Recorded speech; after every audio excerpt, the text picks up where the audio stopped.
With the Butt Kicker Gamer 2, what you see and what you hear is what you feel. Butt Kicker. The future is feeling. Hey there, I'm Nicholas Dubois, co-founder of Advanced Sim Racing. We are a Canadian company.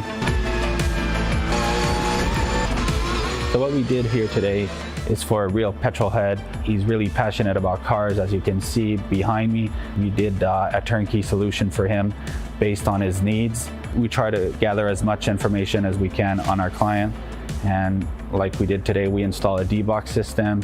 We install ultra-wide cube control steering wheel. We try to provide the best quality for your budget. So let's say if you want a budget of 10 grand, we're gonna give you something that's the best for 10 grand. If you want 20 grand, then we always try to stay within your boundaries. We do try to make it as easy as possible. So the client, once we install everything, it's pretty much gonna be a turnkey. So he's gonna press start on his computer, and right after, we'll try to explain everything, how it goes, how it works, and then he's ready to go. Our aluminum is from USA, treated in Canada, cut in Canada. So we do sand all our aluminum piece just to make sure the powder coat sticks to it. And that's one of the reasons why we use powder coat, is to make sure you have the best aluminum finish in the industry. And our quality is beyond what you can get with any other competitors right now. We are really, really passionate about all the gear, all the cockpits, all the sim hardware, and that's why we want to create something that's really gonna reflect our passion into our product. Come visit us at advancedsimracing.com. You can always reach us if you have any questions. You can call us, you can text us, you can go on Facebook, like our page, ask us questions over there, and we'll make sure to answer every questions there is. We are very passionate about what we do, and we try to make it as easier for you to go into the sim racing world, because there's a lot of gear, there's a lot of options, but let us guide you through your process, and let's hope you'll be an Advanced Sim Racing customer.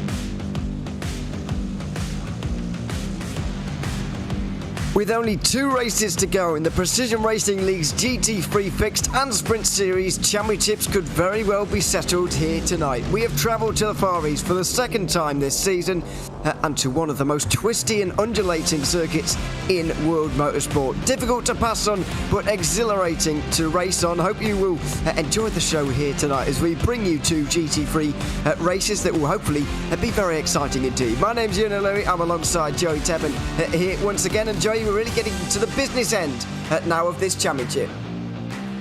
Into the business end of your computer here. That's a new angle of Ewan O'Leary over there on the side of my screen. But yes, 2 races to go this season, including this tonight. We can start thinking championship, but we probably shouldn't, because that's too complicated mathematically. Danik Van Daly right now has a 26-point lead over Alec Bergstrom. That could be unusurpable by the end of tonight, but we're going to get into all sorts of math later on the broadcast. Focusing on tonight, Suzuka, crazy track. Everybody's driven Suzuka. Everybody loves Suzuka. It's got every kind of corner you could possibly want, and it's generally a pretty good racetrack in GT3 cars. And we've got, looks like 2 full fields once again here at Suzuka, and I'm looking forward to both of them. Absolutely, we've got 2 great fields once again, and we've been to some great circuits already this season as well. It's been fantastic to see what we've encountered. Here it is, just 1 to go now at the Nürburgring GP layout, coming up in just 1 week's time, where hopefully we'll still have some championship deciders to actually happen. Although we'll wait and find out on that one. But yeah, that's scheduled now. Mostly in the past for us. Just 1 round to go after this one at Suzuka. You say everybody loves it. Well, if you're good at it, then definitely it's a really great circuit to drive on. But however, if you can't get it right and can't get your car hooked up around here, it's going to be a very miserable evening indeed. It's likely not going to be miserable for Danik Van der Leyen because he's quite good, and as you can see by here, he's maybe on the cusp of sealing the championship here today. Because of the drop rounds, Alec Bergstrom needs to be within 12 points by the end of today. That's currently 26 of a margin right now, so at the moment it's looking fairly likely that Danik Van der Leyen will take it. However, the top four still are in mathematical contention here in the GT3 Fix Series. In regards to the Teams Championship, Yellow Stripe Motorsports are really running away with this one now. They can just about be caught mathematically, but it really is unlikely. The more interesting battle is for second between Team Beef, LIRT, Long Island Race Team and Advanced Sim Racing. All of those teams covered by only 5 points at this stage. So that's the interesting battle to watch there. Yellow Stripe Motorsports almost undoubtedly at this point going to be crowned Teams Champions by the end of today. So yeah, we've got 2 championships here, Joey, in the Fixed Series that are looking fairly safe and fairly secure at this stage.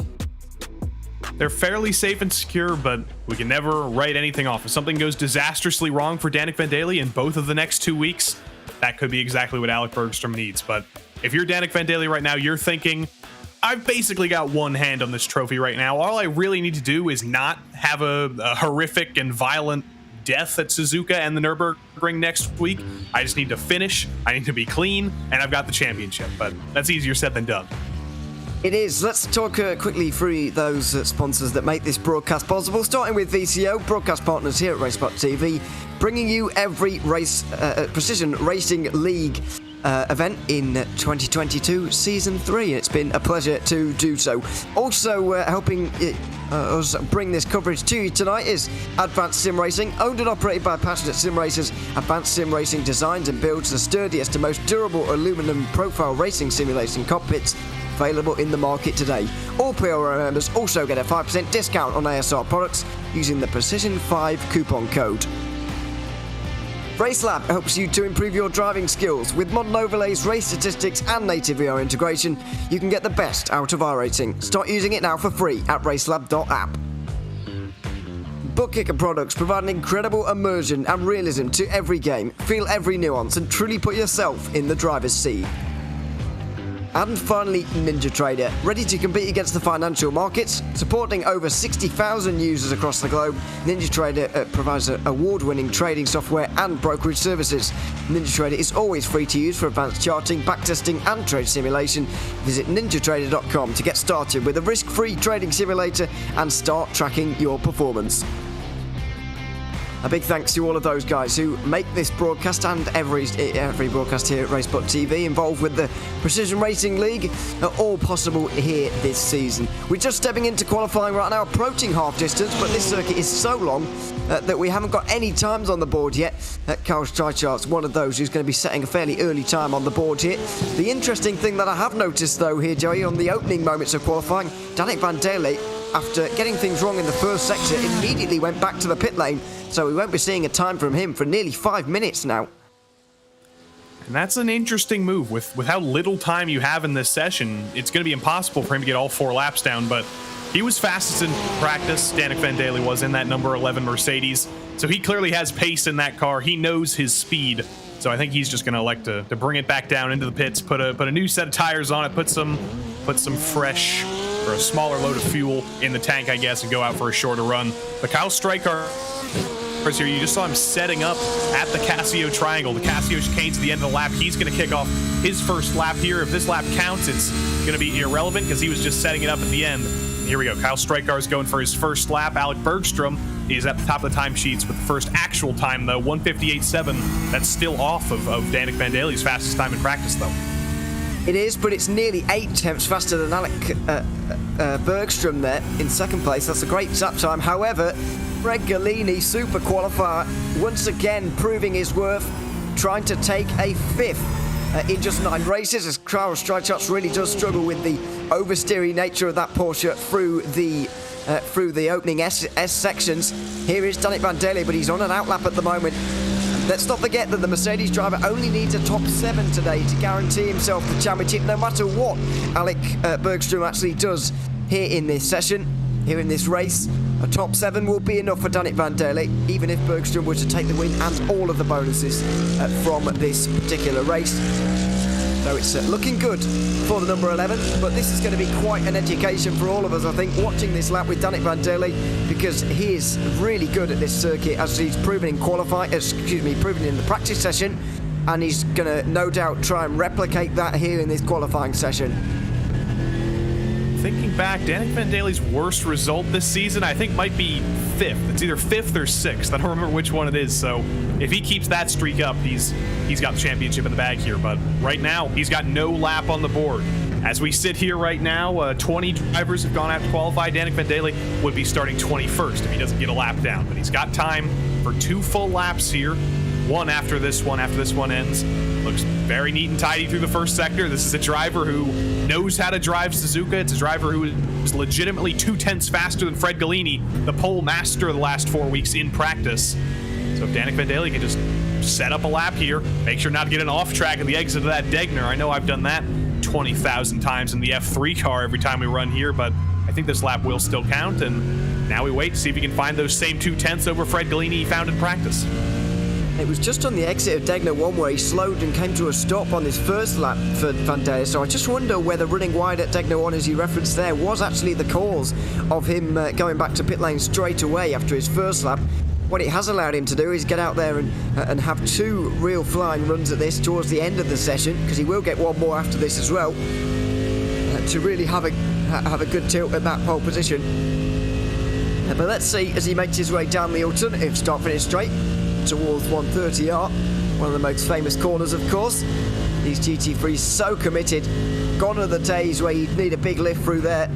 It is such a fast corner now in these modern cars as they go into the Cassia Triangle and out towards the line again.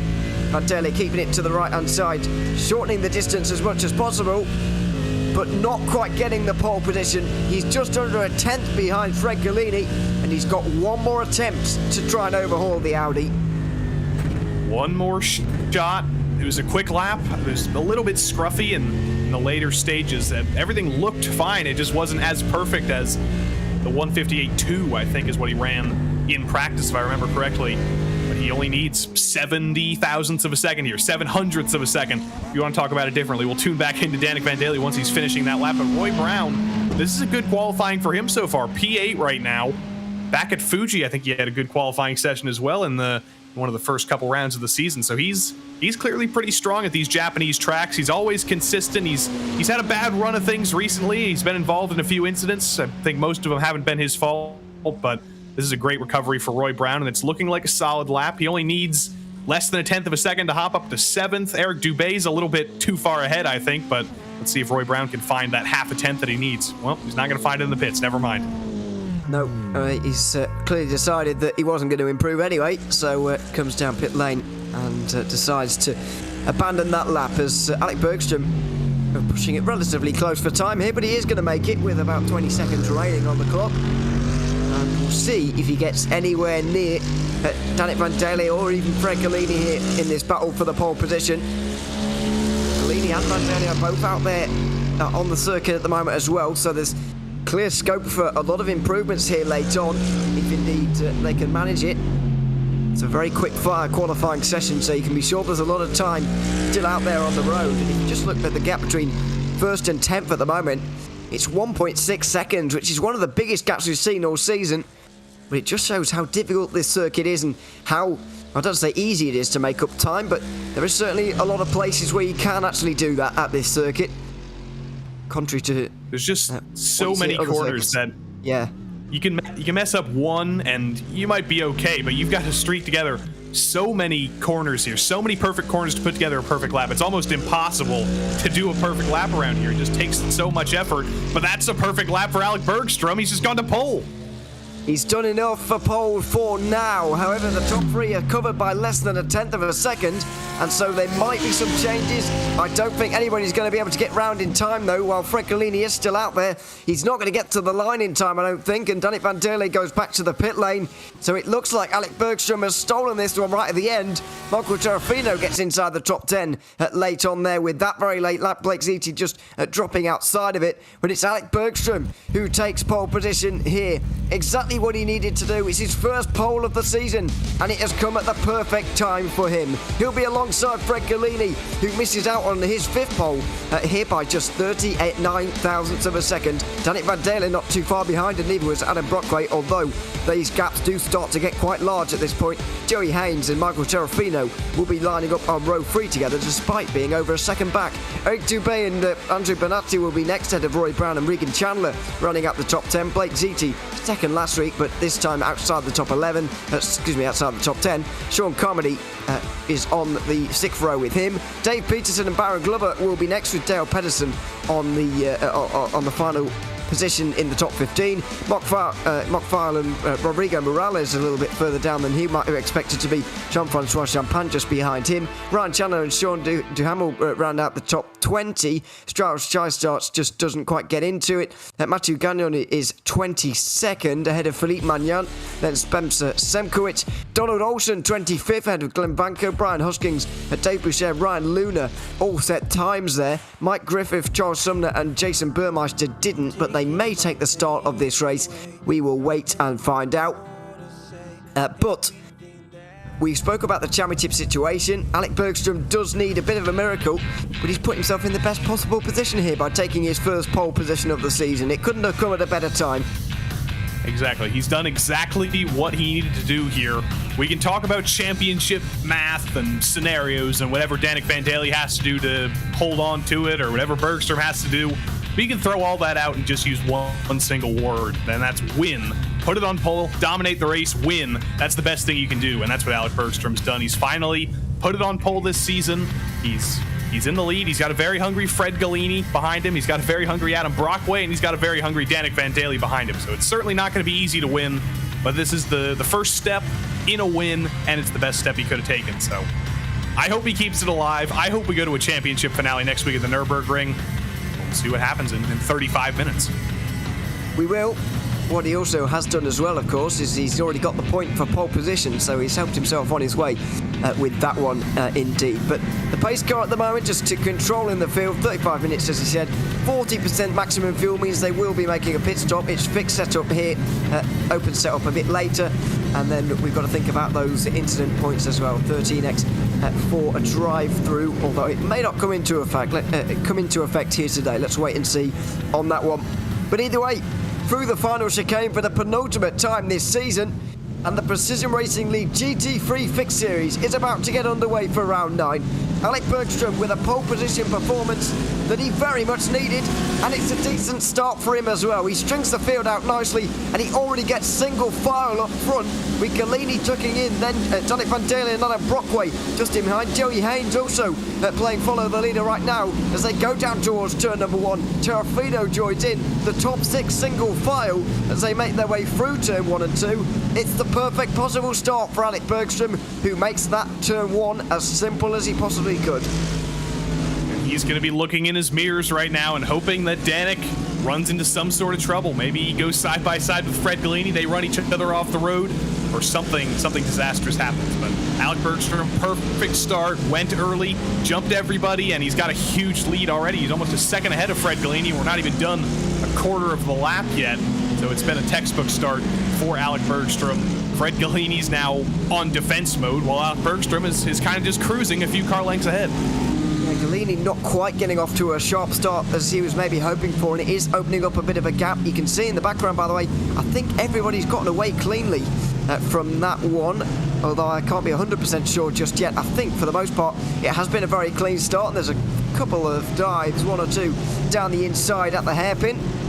One of the Ferraris there, and there is a slight bit of contact as you would expect as the concertina effect really does take shape.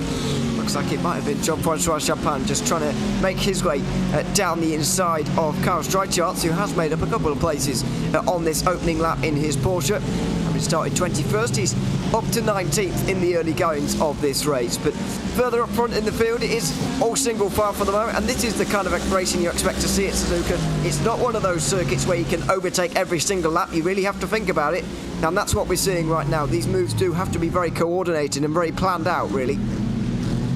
This right here, Casio chicane, the Casio triangle, this is where I think you'd expect to see basically every single overtake. It's possible to go for a move in turn one. We've seen it happen so many times. We've also seen it end in disaster so many times. This is really one of the heaviest braking zones on the track and one of the best places to actually make a move, but it looks like we are quite literally single file in a train, in a parade for 31 cars deep in this field. And that's kind of a good thing. It's easy to meet in the middle in those pinch points, especially at turn one and at turn two, but we're clean. Jason Burmeister started from the pits, so he's a little bit further back in the train. I think Charles Sumner took a bite out of the gravel in the first Degner, but other than that, everybody's clean, everybody's alive, and we've got 31 clean motor vehicles here at Suzuka. We have, fortunately enough, through the S's section for the second time for the guys a little bit further back in the pack where the battles are happening a little bit more. However, it's just so difficult to overtake for everybody that he can get stuck in traffic very easily indeed, as Baron Glover showcasing some RaceSpot artwork on the windshield there and on the roof, which is guaranteed to give you lap time, by the way. A note to everybody designing cars in the future, but yeah, Baron trying to design his way through on Regan Chandler at the moment. Mercedes is always better in a straight line, especially compared to the Lamborghini, which has not been a desired car by anybody in the field, I don't think. But Regan Chandler has been sticking with it. He's been in that Lamborghini all season, I think. And it's probably too late in the season to give up on it. You might as well keep going. But we'll probably see the straight line advantage of Baron Glover here. We'll ride on board with Regan Chandler. You can't really notice a straight line speed difference while you're riding on board with somebody, but you can see the white Mercedes in that rear view camera. It's getting bigger and bigger and bigger, and now it isn't, because we're going to watch Regan Chandler and his very nice bookcase as they go through 130R. Yeah, nice to have face cams once again for some of these drivers. Getting a look at what these guys are working with behind the wheel. A little bit of oversteer actually on the exit of the Casio triangle on that occasion for Chandler. Looks like he got a decent enough exit though to keep the Mercedes at bay. It's not a very long braking zone down here, so it's not it's difficult to land yourself in too much trouble. Even with an exit like that, so he's able to stick it on the inside here and defend, although Baron Glover is going to look to the outside here and then look to the inside again. He's just shadowing Chandler just up in front at the moment, but we're going to see this time and time again here tonight. We've got two races with these GT3s, but it's going to be hard to overtake around here. There's no question about that. It is hard to overtake here, and it's easier when you're in an open wheel car, or even if you're in just a smaller GT car, like a GT4 car or something like that. But these are very large cars. There are very few heavy braking zones, and you've basically just got to hound somebody, like Baron Glover is doing to Regan Chandler right now. I don't know why he minimized his exit there in the first Degner. He just kind of pinched himself off there for no real bonus, but if you can stick to the back of a driver like Regan Chandler, you can force him to make a mistake in one of those corners where you're not ordinarily expecting to make a move. That's how you get by at Suzuka. Or you do it at some of the more reasonable places, like the hairpin. That's the second heaviest braking zone, or the braking zone right after 130R into the Casio triangle. Those are the two guaranteed opportunities, but drivers are going to get aggressive, they're going to get impatient, and you're at least guaranteed to see some form of a low percentage move at some place where you're not used to seeing a pass. Just getting impatient towards the end of the race might be one of those situations, but this is the midfield where things really are very close indeed, including Rodrigo Morales. You can see in the Mercedes just in the background there. We were briefly on board with him. Mockfile just eases off going into 130R just to give himself a little bit of space there in the BMW. Not able to quite go as deep under brakes as Pedersen was there, and so won't be able to make a dive up the inside. It's very much a case of follow the leader at this stage. And once again, going down towards turn one, there's going to be almost no chance to overtake here either for File or Rodrigo Morales, despite the advantage that Mercedes does have in a straight line. There's just no way through. He stays behind again, and he's going to have to wait again. That's the problem with this circuit. There really is only one or two chances to go through at this circuit into the Casio Triangle at the end of the lap and turn one at the start, and even then those opportunities are not exactly slam dunk chances to make you move.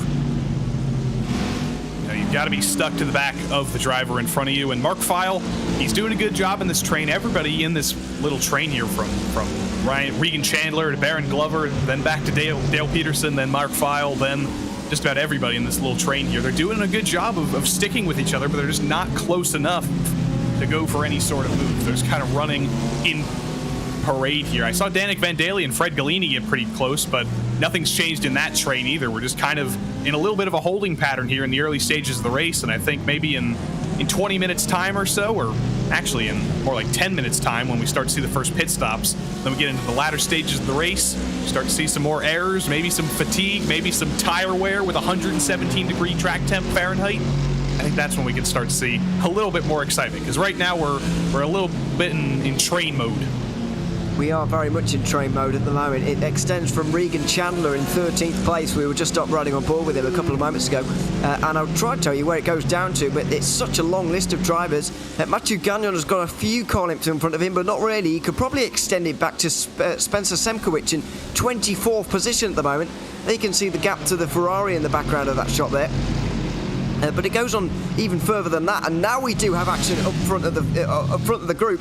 Regan Chandler breaks early and almost lets him through, as Fred Galini now is going to let Danik Van Daly by almost. Not entirely sure how coordinated that was, or whether Van Daly just made his move there.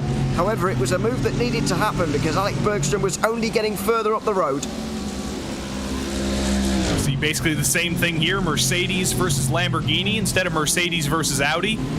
The Lamborghini and the Audi are probably more similar than we think, just different body shape on the outside, but that is the 93 finally through, and that's the straight line speed advantage of the Mercedes. This car might be the only car in this whole field that's actually able to pass, just because it has such an advantage on the straights. It's going to get you close to the car behind, and it's going to get you more than side-by-side in turn one. You can't really send a late dive into turn one, but if you're side-by-side, if you're completely alongside, or if you're nearly clear, as Baron Glover was, you can make that move into turn one, but you need a lot of help in a straight line to get that done. Yeah, absolutely, you can do it, but it does need a bit of work. As Ryan Chandler just trying to make his move on Kyle Streichhardt, I think that is just in front of him. It is indeed. He's got Jean-Francois Champagne just behind as well in this real train. But here is Ryan Chandler, been aboard with Regan Chandler, and now with Ryan. The two of them, thankfully, have not found each other just yet in this race. But for now, it's Chandler very much more on the defensive, as Champagne just applies that little bit of pressure in the Ferrari. A little bit wide as well through the exit of Spoon Curve there, a little bit of oversteer, and now Chandler could be in a little bit of trouble. However, he will have the slipstream of about 8 cars in front of him there, and that really will help in terms of just maintaining that position. The Mercedes straight line speed won't be a disadvantage exactly either, so he will hold on to the place and even maybe start to apply that little bit of pressure to Streichhardt just in front, as a little bit of a hint of side-by-side with Rodrigo Morales as well. Let's see about the exit for Kyle Streichhardt here, because it's not a bad one at all. And Mark Morales does feel the need to defend. He's going to go all the way to the pit wall. However, the Porsche is struggling to have the legs here to get alongside. Will he have a look up the inside into turn one? Well, we're not quite getting desperate just yet, but you get the feeling that if there were 4 minutes to go rather than 24 minutes, then we might be having a go at that, having a look down the inside.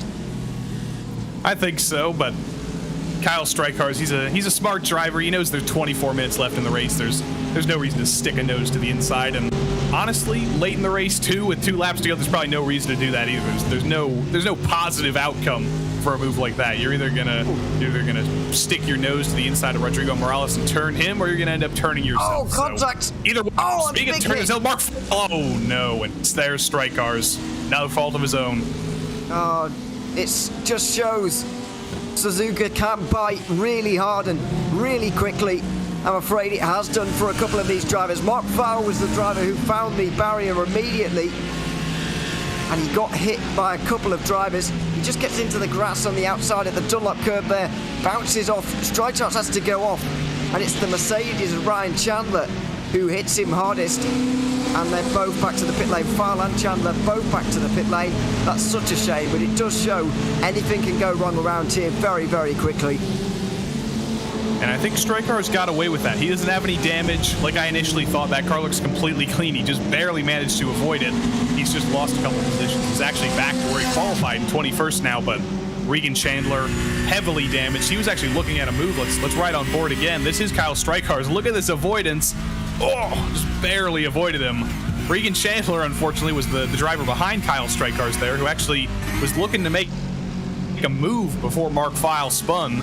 Unfortunately, though, the positioning of his car meant that he was the one that got erased from existence there. And Michael Terrafino, we're finally seeing overtakes up here. A Ferrari is challenging a Mercedes. Who'd have thunk? Yeah, it's not something you see very often, but Terrafino has been doing this all season long, really, in the Ferrari. The Team B Ferraris have been a real staple of this series this season, and it's been great to see them out there. Terrafino having a good run again, because his great run of top 5 performances was broken up at Spa, or top 10, top 5 kind of performances broken up at Spa, I'm afraid, with a bit of an incident. However, he's very much back where he belongs now, and just going a little bit wide through Degner 1 there, but making it work and trying to make some moves on the back of Joey Haynes, who's had a very, very impressive first few races in this series. Obviously only joined us for round 6. He only joined us halfway through this season, but since then he's had 2 top 10s. Unfortunately, he did have a DNF in his first 3 performances. However, he's been very, very strong, and this could be a potential first top 5 for Joey Haynes, but he's got a lot of work to do between now and then. And he's won a few races in the open wheel side in the PRL, so he's got plenty of experience, as we always mention. So it's not really a surprise to see Joey Haynes performing this well here, and this will be his first top 5 of the season. So that would be a great result. And I also just noticed something on the side of Michael Terrafino's car. It's something I've noticed for the first time all season. I thought all of these Team Beef cars had Italian beef sandwiches on the side of them, but no, Michael Terrafino does. I think Roy Brown has a burger or something, and then I don't know what the third Team Beef car has, but I just noticed that Michael Terrafino's car looks different to Roy Brown's car, and now I'm hungry for Giardinera. Well, I'm starting to doubt whether they actually have been different the whole time, or whether there's been a bit of an update here to one of the cars, because yeah, I could have sworn that they were all burgers as well, but maybe not. There certainly is beef in there somewhere, in keeping with the idea, as Joey Haynes just goes a little bit wide through turn 1 and 2, and Jean-Francois Champagne makes a move. So does Dave Peterson, side by side with Sean Carmody right now, and there they are. Carmody on the inside in the Audi, and they're going to go side by side up the hill through the S's. This is going to be brave, but Carmody makes his way through.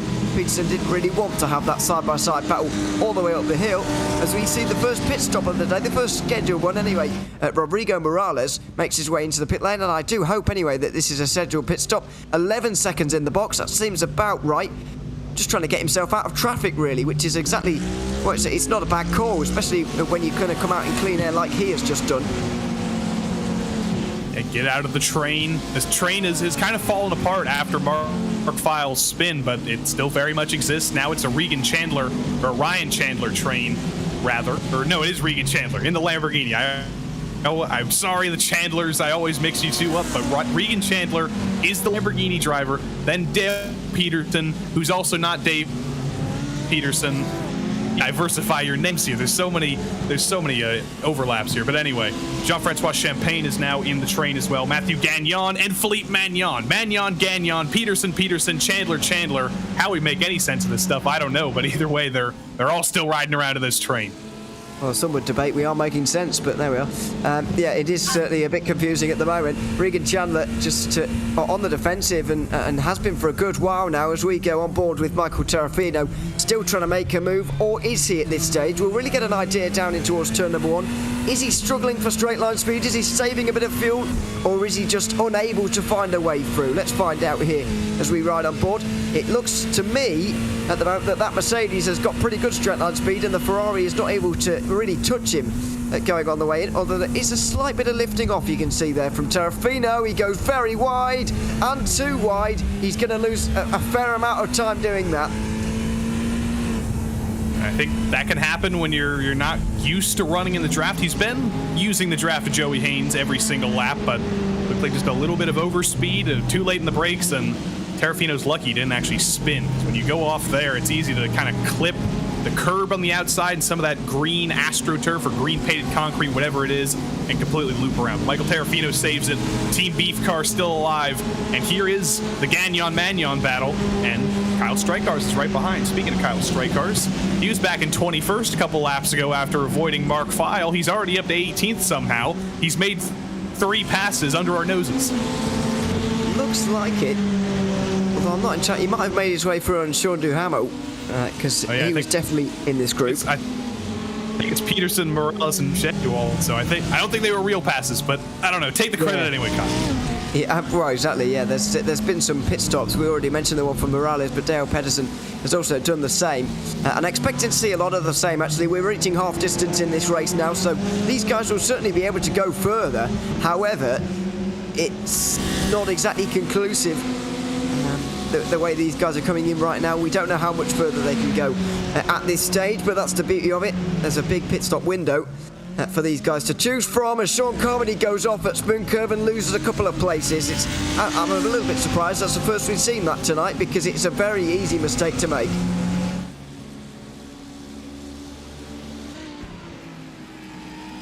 Here is the mistake, just getting out on that curb, trying to just decelerate a little bit, and goes around. Luckily there's a bit of tarmac on the right hand side there for Carmody to just take shelter in. However, he's still got around and still lost a couple of places from that one.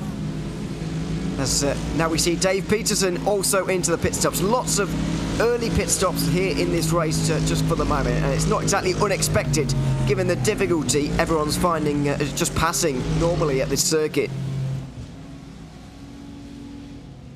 And here's that whole train coming in simultaneously. That is a beautiful sight to see all 5 of the drivers in that train. Strykars, Magnon, Gagnon, Champagne, and even Dave Peterson just ahead, all coming down pit lane here at Suzuka downhill. So it's weird when you're getting on the brakes. It's easy to overcook it, but it looks like it's clean all throughout for everybody. Matthew Gagnon is going to jump, or Philippe Magnon rather. That's the purple Porsche. Matthew Gagnon is in the black and green Ferrari. And it's going to be a huge jump for Philippe Magnon. He's actually going to come out almost ahead of Dale Peterson, but Peterson's going to get just barely behind, and he's going to slot in the middle with Rodrigo Morales. They're all meeting in the middle, but they've all survived the pit cycle. No penalties, at least from what we can see right now.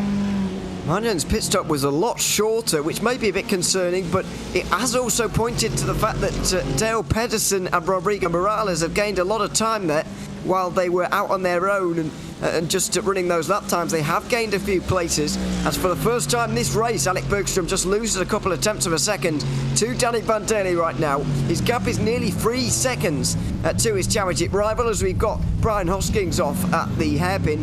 But Bergstrom is losing that little bit of time now with 15 minutes to go. We're 20 minutes into this race, getting down towards the end. This is what happens to Brian Hoskins. Just got on that grass ever so slightly into the hairpin. A bit of an unforced error for him, and he loses a couple of places. Nearly gets hit, actually, by a BMW, making a mistake as well. But thankfully, everybody has gotten away with that one. As Andre Benatti also comes into the pit lane. It's a real flurry of pit stops, so we're going to see this right up until the very point where the guys at the front of the field are going to be running out of fuel, pretty much.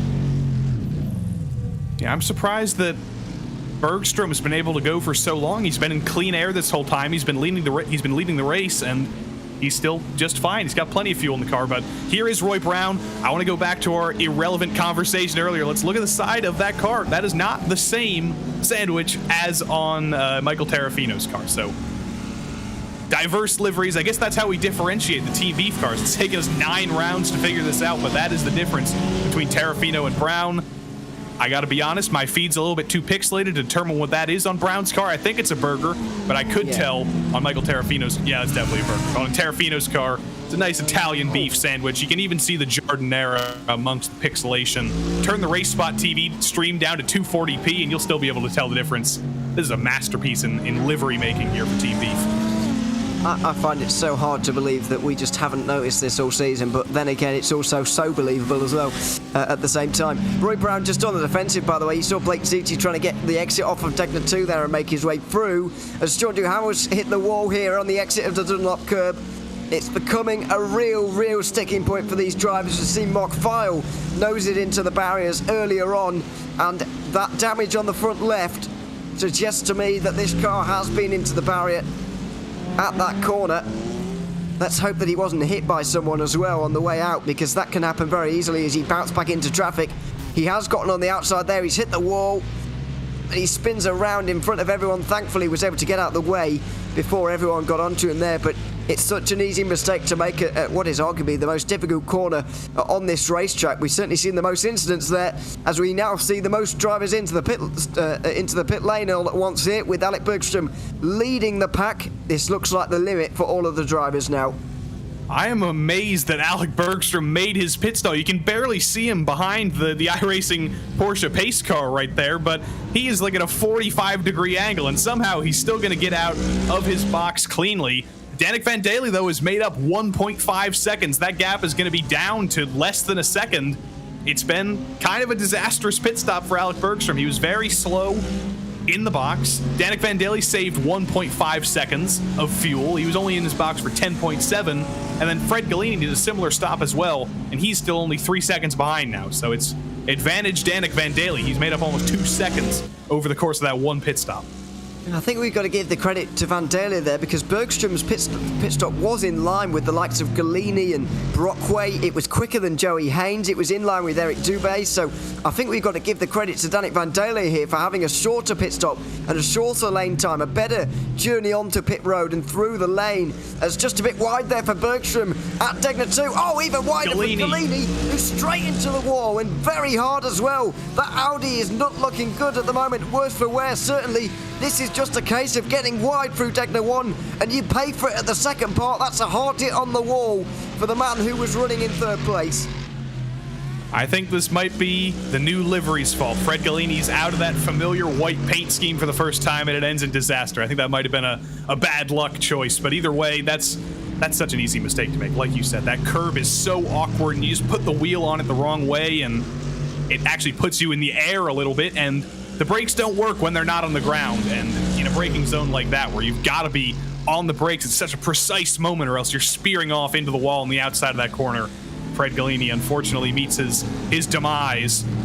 It looks like the car is rolling decently well, so I don't know if he'll have to come down pit lane and get required repairs. I don't know if he has a meatball flag, but the car has seen better days. The rear wing especially has seen better days, but he seems to have recovered decently well for such a hard hit. He has. I think he'll soldier on if there's no meatball flag, but there may well be. After that kind of contact, let's see either way as we go back to the battle for 8th position between Andre Bonatti, Blake Ziti and Roy Brown. But the battle for the lead is also hotting up between the two championship rivals. It's less than half a second between Alec Bergstrom and Danik Van Daly. At the moment, Danik Van Daly is doing more than enough to seal the championship here today, but he doesn't want to just do that. He doesn't want to do it by finishing 7th. He doesn't want to just scrape it by ending it a race early. He wants to take this title with 2 hands. He wants to take it and run with it. He wants to take it with a race win, and he's got 10 minutes to try and sort this one out. There's going to be 5 laps left at the line here for Alec Bergstrom to try and hold Danik Van Daly back. And this is the most pressure I think Alec Bergstrom has felt all season. He's won 1 race in this series before. I believe it was last season, or it might have been in the Ferrari Challenge actually last season when I raced against him. I'll have to check the spreadsheet for that. But Danik Van Daly has won 4 times this season. He's won half of the races this season, and he's well and truly chasing down Alec Bergstrom here. And this is going to be the ultimate pressure for Alec. He can't make a single mistake because Danik's right there. He's only 4 tenths back, now 3 tenths back coming into Spoon, and he's in the same car. So any mistake Alec Bergstrom makes up ahead, it's going to be a change for the lead, almost guaranteed, because look how close Danik Van Daly is here. Yeah, any mistakes will go or will not go unpunished by Danik Van Daly. He will seize any opportunity possible as we ride on board with the number 11 Advanced Sim Racing Mercedes, trying to make his way through on Alec Bergstrom right now. It's a nice run through 130R once again, and it even makes Bergstrom think about going defensive. He goes wildly defensive into the Casio triangle, and that might be his undoing, although he still makes sure that he slows that car up enough to get a good run onto the front straight. That is a driver who knows exactly what he's doing as he goes over the line once again. 5 laps to go here at Suzuka, and it's going to be a titanic scrap between these two. Not one of those battles where you're going to see overtake after overtake every single lap. However, it's going to be a fascinating tactical battle to see where Danik Van Daele kind of sizes the opponent up and see where he's going to actually strike here in this race, because this move has got to come at some point. I do find it hard to believe that he's just going to stay behind Bergstrom for the rest of this race, as Galini and Terrafino also fight. Clearly, Fred Galini's Audi is coping quite well with that damage. It is coping quite well. He's still losing time. He's far from as fast as he was before he smacked the wall at 100 miles per hour, but I am amazed. This reminds me of Ted Lowendick at Montreal a couple weeks ago in the Sprint Series. He backed it into the wall. He damaged his rear wing, and we talked to him. He didn't even know he had any damage. So clearly, the Audi is as strong on the rear end as it is on the front end. Forward again here, Bergstrom and Danik Van Daele. It's as close as Galini and Terrafino for a race that was kind of parade mode earlier. This is getting very exciting. We've got multiple battles here, and it's all heating up. The pit stops are gone. It's a race to the end, 7 minutes, flat out, and look what's happening. It's almost like everybody's realised that this is a bit of a race now, and you've got to try and get through on your own accord. There's no pit stops to worry about anymore, as you say, and so that is heightening the tension at the moment, especially between these two. It wasn't a great run through Spoon Curve there for Alec Bergstrom, and Danik Van Daele is the closest he's been so far. He was further back at this point last lap, and he still was able to make Bergstrom defend into the Casio triangle. So there's surely going to be some defence once again from the 66 Mercedes, and there is. Van Daele waits in behind, but Bergstrom is clever. Oh, he was clever with it last time. This time, not quite so clever, and so he's not got as good of a run out the final chicane than he would have liked, and now he really is going to have to go defensive. Or will he? Into turn number 1. He still stays to the racing line. Van Daele is going to go to the inside, and this is going to be fairly easy by the old standards here. Down the inside goes Van Daele, around the outside for Bergstrom, who gets it wrong on the curb. He goes up the tarmac, and Danik Van Daele takes the lead once again. And it's so hard to go around the outside there. It's almost impossible unless you're absolutely perfect or if you're half a car ahead. But Alec Bergstrom tried to go side by side, just overcooked it a little, tried to carry as much speed as possible, and it was just too much. But he's still with Danik Van Daele. He's still within a second. So as long as he keeps the pressure on, there's always the possibility of Danik Van Daele making a mistake. But let's watch this. Just a textbook move here. Danik did everything perfect, just got the inside, and Bergstrom overcooked it a little bit too much. Got on that outside, and really isn't much grip out there. I think he didn't get pulled out by the curb, I don't think. He just made sure to straighten the steering so he didn't spin around and lose any more than he was already going to there, but knew his mistake from almost the moment he turned in there, and really just tried to get out of it. And in the end, Danik Van Daele takes the lead again, clearly on his way to possibly sealing this title one race early here in this series. He wants the Nürburgring race to be a bit of an exhibition, and at the moment he's going to get that, the way this race is panning out right now. 5 minutes to go, 3 laps when they get to the line, and there's maybe not too much more to say with this battle now. Or is Bergstrom going to have any more of a say in the outcome of this race? I get the feeling he might not here before the end here, but let's wait and see. The battles certainly are continuing a little bit further down. Regan Chandler still at the front of trains, however it's Carl Streichhardt trying to make his way through this time. Dale Pedersen not too far behind. Then there's Rodrigo Morales as well, although this group has been broken up a little bit in the last few moments, with Philippe Magnan now in 16th position. Rodrigo Morales down to 19th. There's clearly been a mistake on the last lap between him and Dave Peterson, because it was a 2:15 and a 2:12 from them on the last lap. So clearly there's been an incident in this group that has shattered it to pieces. Yeah, I saw Dave Peterson falling down the order just a little bit. I don't know what happened to him. Maybe we can dig into the replay deck, see if we can find anything there, but that's tragedy for Dave Peterson. He was having a good run. He was winning the Inter-Peterson battle this week, between him and Dale Peterson. He was the better D. Peterson this week, but he unfortunately is not. He's still at the back of this train, so it's not over. But at the front of the train, look at this. Kyle Strykar's all over the road, and he's finally going to get by Regan Chandler. He's been stuck behind for many, many laps. He had to drive off the road to avoid Mark Feil, and Kyle Strykar's has made up 8 spots. But here's what happened to Dave Peterson. Nobody with him, just completely on his own, spins it through Spoon. Does he collect somebody on the rejoin? No, it's a perfect rejoin for Dave Peterson. So I thought that he and Rodrigo Morales would have gotten into contact together. However, it looks like they've had 2 separate solo incidents here on that previous lap. So that's a pretty rare occurrence, but either way, it looks like that's what's happened. So into the final chicane. Well, Rodrigo Morales might not have had a solo incident by the looks of things. He did get hit by one of the Ferraris. I don't know who that was, actually. However, I'm afraid Morales did get hit there. Hard to know, really, whether he really came in on the apex there when the Ferrari was already there, or whether the Ferrari just stuck his nose in where maybe it shouldn't have been. And hard to know where to call that one, really. But for Morales, the results are the same. He's dropped quite heavily, dropped positions in that group now. And that was Jean-Francois Champagne in the 13 Ferrari, and another Ferrari. Michael Terrafino goes around. He braked on the grass, and it's an easy mistake to make. Just got a little bit too far to the left, and that's going to be the top 5, the top 6 out of Terrafino's hands. This is a guy who hasn't made many mistakes all season. He's going to lose another spot to Blake Ziti.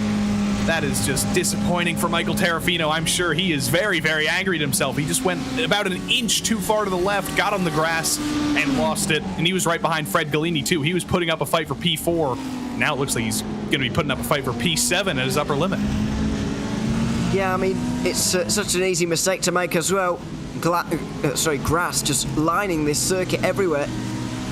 One of those old school circuits where you really cannot afford to make any errors at all. I'm afraid a very small error there by Terrafino has had these disastrous consequences. As down the inside for Philippe Magnan trying to make his way through at Dale Pedersen now. Looks like finally Regan Chandler isn't at the front of a train in this race. He's the one following on for the moment. Further behind, though, this is where the battling is happening.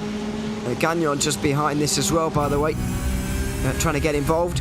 Might be able to see him in the rear view camera there of this Porsche. Just trying to see just how difficult and physical these S sections are at Suzuka. Through the first sector, up over the hill, and then you can get on with the rest of the lap where you're more likely to maybe be able to set up a move. Sometimes you can even have something happen into the hairpin down here, but it's not very easy, as you can see. It would really have to be a big dive. There's not much straight there either to really get on terms, so it's a very difficult assignment indeed. And Magnan just going to wait behind and probably choose the sensible thing here at this stage in the battle at 4:15. But we're under 1 minute to go now. The leader's just about getting round to the start-finish straight once again here in this race. But I'm afraid they're not battling any longer. Danik Van Daly has a second and a half over Alec Bergström. And not only was the damage done when he actually made that move on his championship rival, but also when Bergström got on the outside through turn 1, when he had to go off the road, that's when this race was really won for Danik Van Daly. Still one more lap, though, and it's got to be perfect for Danik Van Daly. I don't expect him to make a mistake, but we've seen unforced errors all race tonight in all sorts of parts of the track. So Danik can't get ahead of himself. He can't get ahead of himself. I can't think of the word I'm trying to think of, but he's got to be 100% here. He's got to push. Well, he doesn't have to push, but he's got to make sure he makes no mistakes, doesn't throw away this win. But if he doesn't do that, I don't think he will. He's on track for a win here, and he's on track to solidify the championship, and it's been a deserved championship. Fred Gallini has put up fights over the course of the season, but he just has not quite had the consistency. Of course, he had the car switch early in the season before he switched to the Audi. He was in another car. He lost 20 points for that.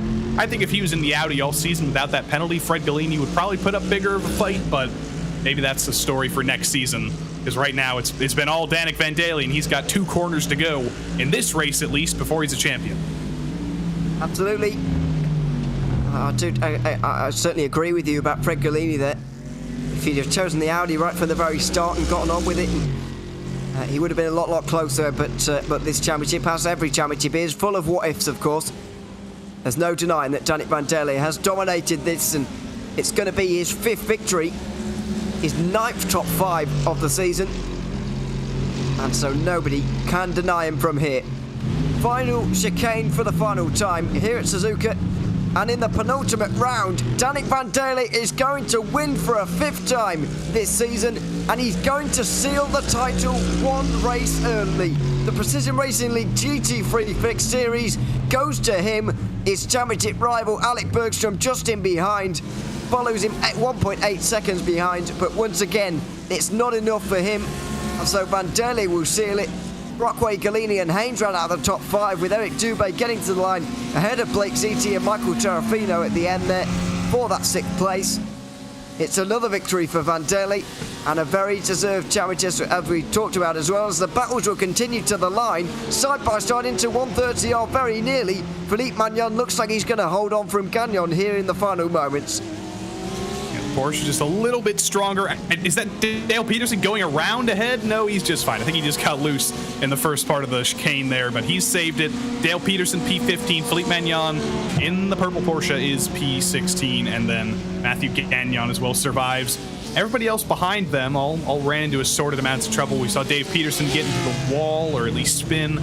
Rodrigo Morales had an issue. Glenn Vanko, Ryan Hoskins, Ryan Luna, they ran into trouble. Jean-Francois Champagne got into trouble, and Sean Duhamel, of course, had a big hit. But here is the number 20 car, or the 20th place car, Glenn Vanko, and this is the 3rd Team Beef car that we never mentioned. That car's got a hot dog on the side.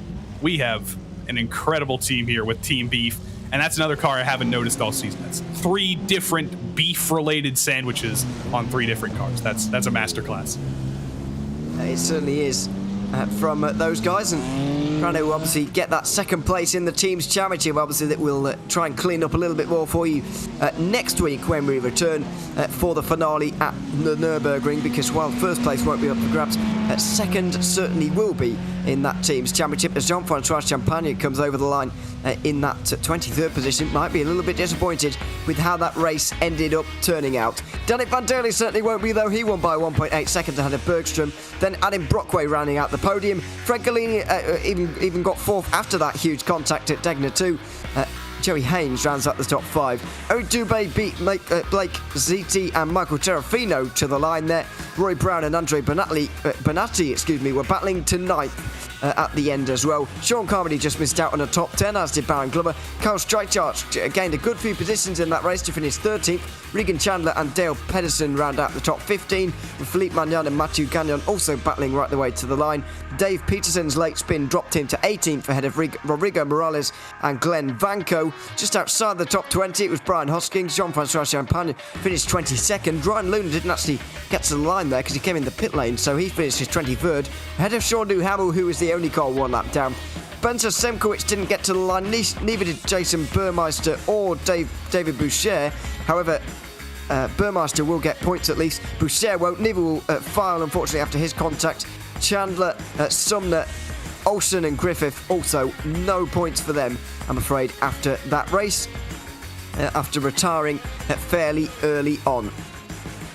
Well, that's it for the GT3 Pick Series here in the Precision Racing League. We will have a couple of interviews to go through here before we get to the Sprint Series in a few moments' time. So let's talk to the race winner, Danik Van Daele, joining us now. Danik, good to have you here once again. 5th win of the season here tonight, and you've also sealed the championship with that victory as well. You must be very pleased to have this one over with at 1 round early. Yeah, honestly, I wasn't ready for that, but when I see I got a good pace, I just tried to overtake Goldini, and yeah, I successfully did it. After that, I just push the much fuel as I can, and after that, I success to get the draft of Alex. So I do as much as I can. I save a little bit fuel just to put more, not put. Just to don't put more fuel. Sorry.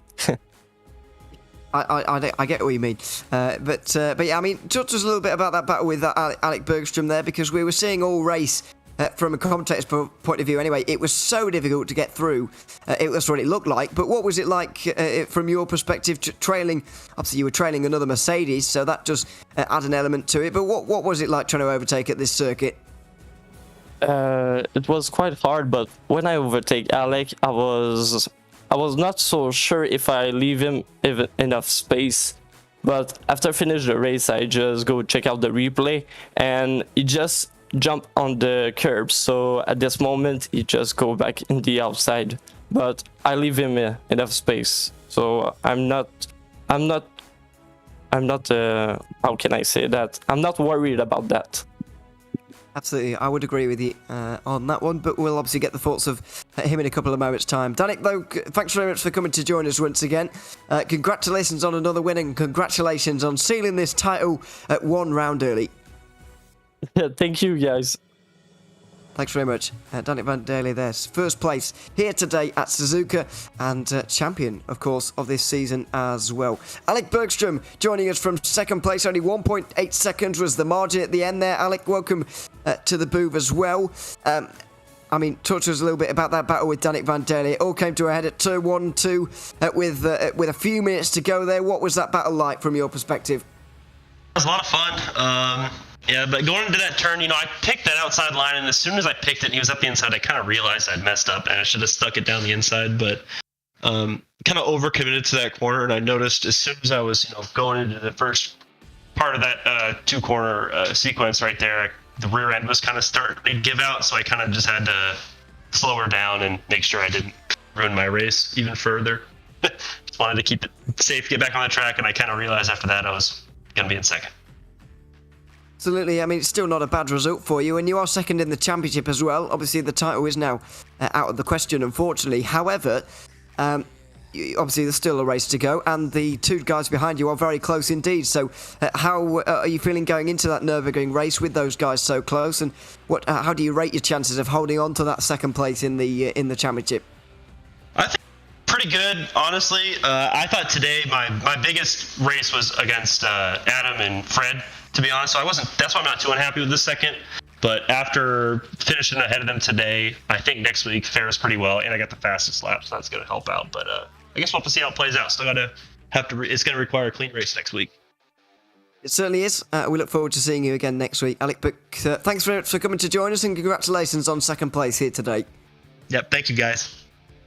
Thanks very much. Alec Bergstrom, second place here at Suzuka today. And we can also bring in fourth place here on the day. Fred Galini, welcome to the booth as well. As we can just see on the pictures at the moment, your car fairly damaged at the end. We did see your incident, but just talk us through what happened from your perspective. Yeah, fairly damaged at the end. It was tough to keep it together. I was just pushing a little too hard, and I got on the curb. Rears were a little bit hot, and I just lost the rear and into the wall. But I think it was a pretty good recovery. My steering was all messed up. I think my rear wing, I had downforce all over the place, but it was fun. I don't know who I was battling with there at the end, but it was fun trying to handle the car. Yeah, we were actually quite surprised you were able to keep up a pace that you actually did there. I mean, when you initially assessed the situation, you saw obviously you got back onto the road. You'd already dropped to 4th at this point. You got back on the road. Obviously, you mentioned there the steering all bent out of shape, the car looking a complete mess. When you assess the situation like that, what did you actually expect from the rest of the race? Because there wasn't long to go, but your car did look a mess. Yeah, I had a few seconds cushion behind me, and I just said I'll push as hard as I can. If I crash again, I crash, whatever. But I was able to wrangle the car, and it was, I guess, good enough to keep some pace in it, and it was fun battling. That was a crazy last few laps. It was a close battle between yourself and those behind, but came out on top in 4th there. So congratulations on the drive here once again, and we'll see you one last time for the final race of this season in a week's time. Thanks, guys. Thanks very much. Fred Galini, 4th place here today at Suzuka. That's going to do it for the Precision Racing League GT3 Fixed Series, though. It's time to move on and time to, stay at Suzuka, but move to the GT3 Sprint Series. 5 more minutes of racing, open setup, and a whole new field of drivers ready to go racing at this iconic circuit. And we're in a similar situation with regards to the championship as well. So let's just take a look at that quickly before we really get into qualifying, which is not too far away. Guillaume Levesque at the moment has 51 points over Vincent Trepanier in this championship challenge, and so he's very, very close to having this all sealed up already here in this championship. We've got Waring and Diego Morales Just 1 point separating those guys in a bit of a battle for fourth in the Pro Drivers' Championship. Here, Joey, is once again similar story. Guillaume Levesque to lose at this stage. And Guillaume Levesque has been, I'd say, more dominant than Danik Van Daly has been. They're both ASR esports drivers, but just across the two different series, Guillaume Levesque has been utterly dominant this season. There have been fights put up to him, but he should probably have one more win than he has because he got taken out from the lead at Spa by a lapped car. But yeah, it's been Guillaume Levesque's championship all season. I don't know if he's mathematically clinched it right now. I don't think he technically has, but after tonight, I can only imagine he will. Vincent Trepanier, Andrew Waring, Diego Morales, like you said, that's going to be an interesting fight for second. And Micheline Green, last week, he got his first podium of the season, so maybe he might not be out of that conversation either. Very true indeed. Guillaume Levesque only needs 4 points today, by the way, so it is all but sealed in the pro standings. In the AM, it's a little bit of a different story. However, it is a bit more extended than you might expect. Look, if you tuned in last week, Nick McLaughlin now does have a 23-point lead over Ryan Patrick. That is a lot bigger than we saw in the past. That's because Patrick lost out on 18 points during the last race after getting involved in an incident, so he really does need to make some big inroads here today, because the maximum he can gain in any singular race is only 11 points. And so now he really does need a big points haul over the next 2 races to really seal this one. Quacknin is in that third place ahead of Clayton Ham and Caleb Lermont and Miguel Angel Fonseca. It's a real nice battle for third in those standings. And then in the teams championship at the moment, we've got ASR Esports Chrome leading in the pros. Once again, it's quite a big gap in that pro class. In the AMs, it's a lot closer, with the top 4 teams being separated by only 43 points. So I guess there's a bit of a mirroring going on at the moment, if that's a word. The Drivers' Championship in Pro and Team Championship in Pro getting settled.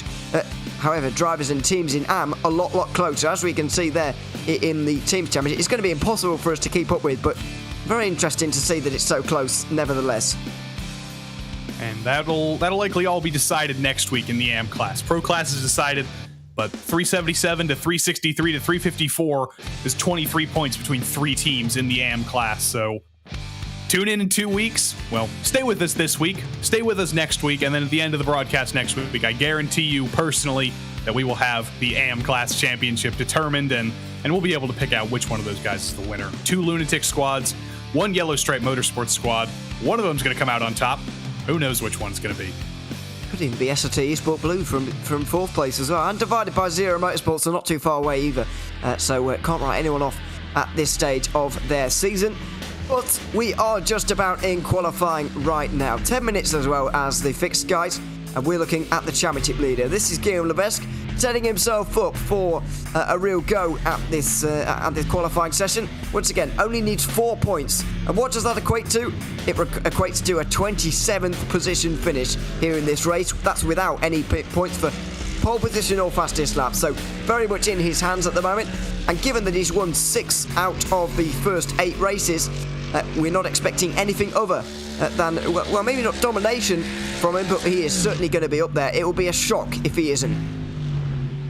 It'll be a shock, and there has not been a single race this season where Guillaume Levesque has not been in consideration for the win. When he lost at Spa, like I said, he was in the lead comfortably, got taken out, but actually he got that lead because Dominic Olivier, who was the leader, got a penalty in the pits, but that was technically his own fault, so it was still Guillaume legitimately in the win. I don't know, you can determine that for yourself at home. And then back at Fuji, week 1, Moises Caraballo won over Guillaume Levesque, but that was a titanic duel. I still remember that a few weeks later. It was an incredible duel, Guillaume versus Moises. Moises came out on top, but Guillaume was in the conversation for the win. He could very well have a Sean Campbell season right now and have 8 wins out of 8 races.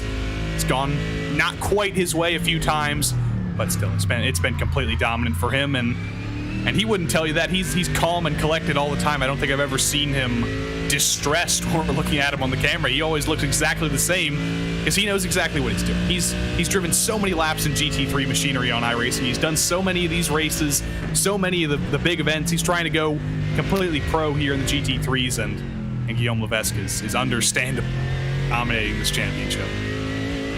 He is just a little bit wide through spoon curve there, but he's going to have another 2 chances after this one to really get this lap in. But yeah, he's so calm, so focused once again. trying to get this qualifying lap together at the moment through 130R, which is barely a corner at this point. Not for these cars anyway. Makes his way into the final chicane and out of the final chicane right now, and we'll see where this lap time gets him despite the mistake we highlighted a couple of moments ago. He gets towards the line, he sticks it to the right hand side, and he will get the current fastest. It's a 56.7. It's 8 tenths quicker than Arnaud Genet there in that second place, we saw while we were on board with him there, at least one place he'll be able to gain a little bit of time. So it's a very, very good effort indeed. However, a fantastic effort from Dominic Olivier there to get only a tenth away, less than a tenth away in that battle for pole position. It's a lot closer than we've seen in some previous weeks. And Dominic Olivier, like I said, was right with Guillaume Levesque at Spa, so it's great to see him back. He wasn't here last week, and I think we're going to see a big challenge. Levesque, Olivier, and Vincent Trepanier as well, who put up a big challenge at the Hungaroring last week. So 3 really strong titans up there at the top. But the AM class is going to be interesting as well. Kwok Nin, we ride on board with him right now. There was one driver in the AM class, you may remember, Corey Precker. He got into a little bit of trouble last week at the Hungaroring. He was getting lapped, almost took out our race leader, Nick McLaughlin. He's been blapped with a penalty. He will not be allowed to qualify today. So Corey Precker will start from the back of the grid in that AM class, which is going to be damaging, but as we've seen over the previous weeks, it's a long race. Lots of things can change. I don't know how many total cars there are in AM tonight. Somewhere in the double digits, somewhere in the high teens, I think. He'll have a lot of work to do, but he's also got 40 minutes to do all that work.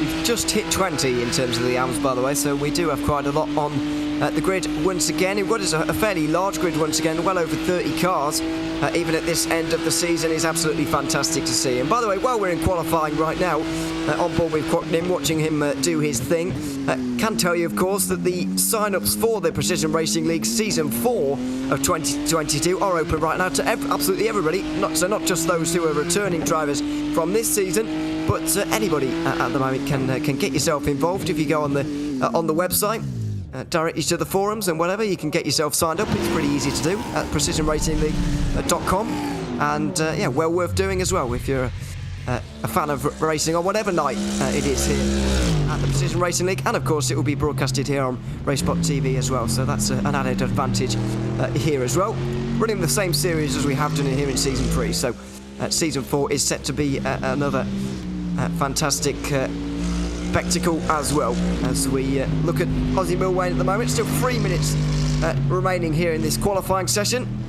1.3 seconds off the pole position at the moment. He's just behind Ted Lowendick at the moment. I have to say Ted's put in a good performance there, 8th position in this qualifying session right now, and Devon Horvath as well with his best qualifying position so far of the season, I believe, 6th place.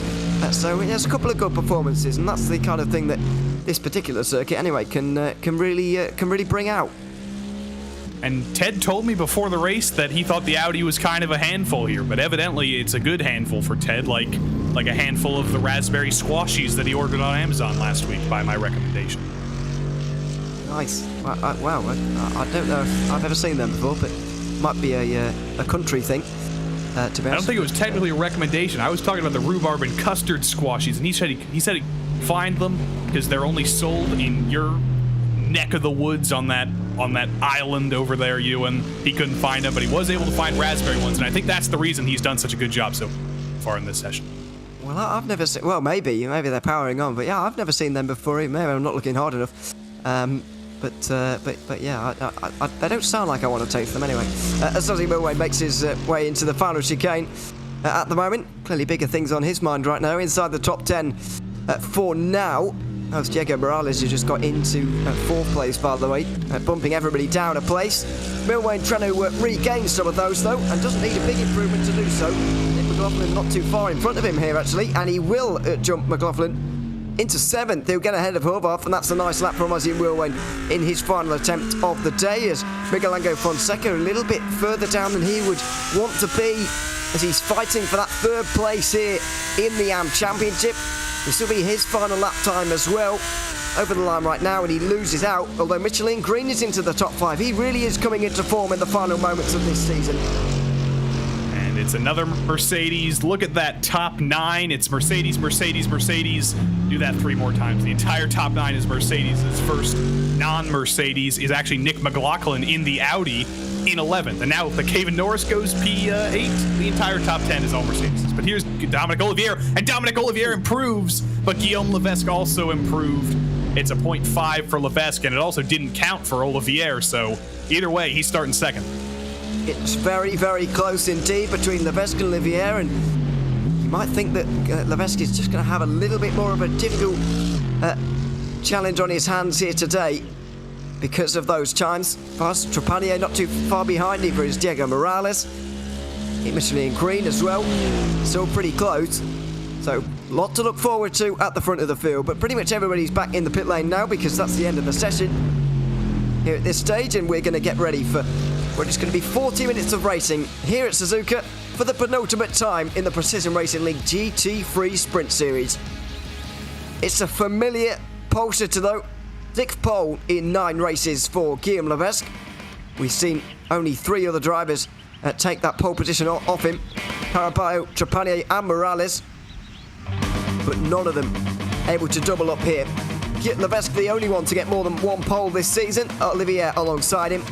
Trepanier and Morales on the second row together. Michelin Green with that late lap time getting inside the top 5. He's ahead of Arnaud Genet. They're just under a second behind the pole sitter. There's J.R. Williams and Kevin Norris. Ozzy Moore and Devon Horvath will round out the top 10. And Lance Loomis running out an all-pro top 11. Nick McLaughlin and pole sitter there ahead of Ryan Patrick directly on the road.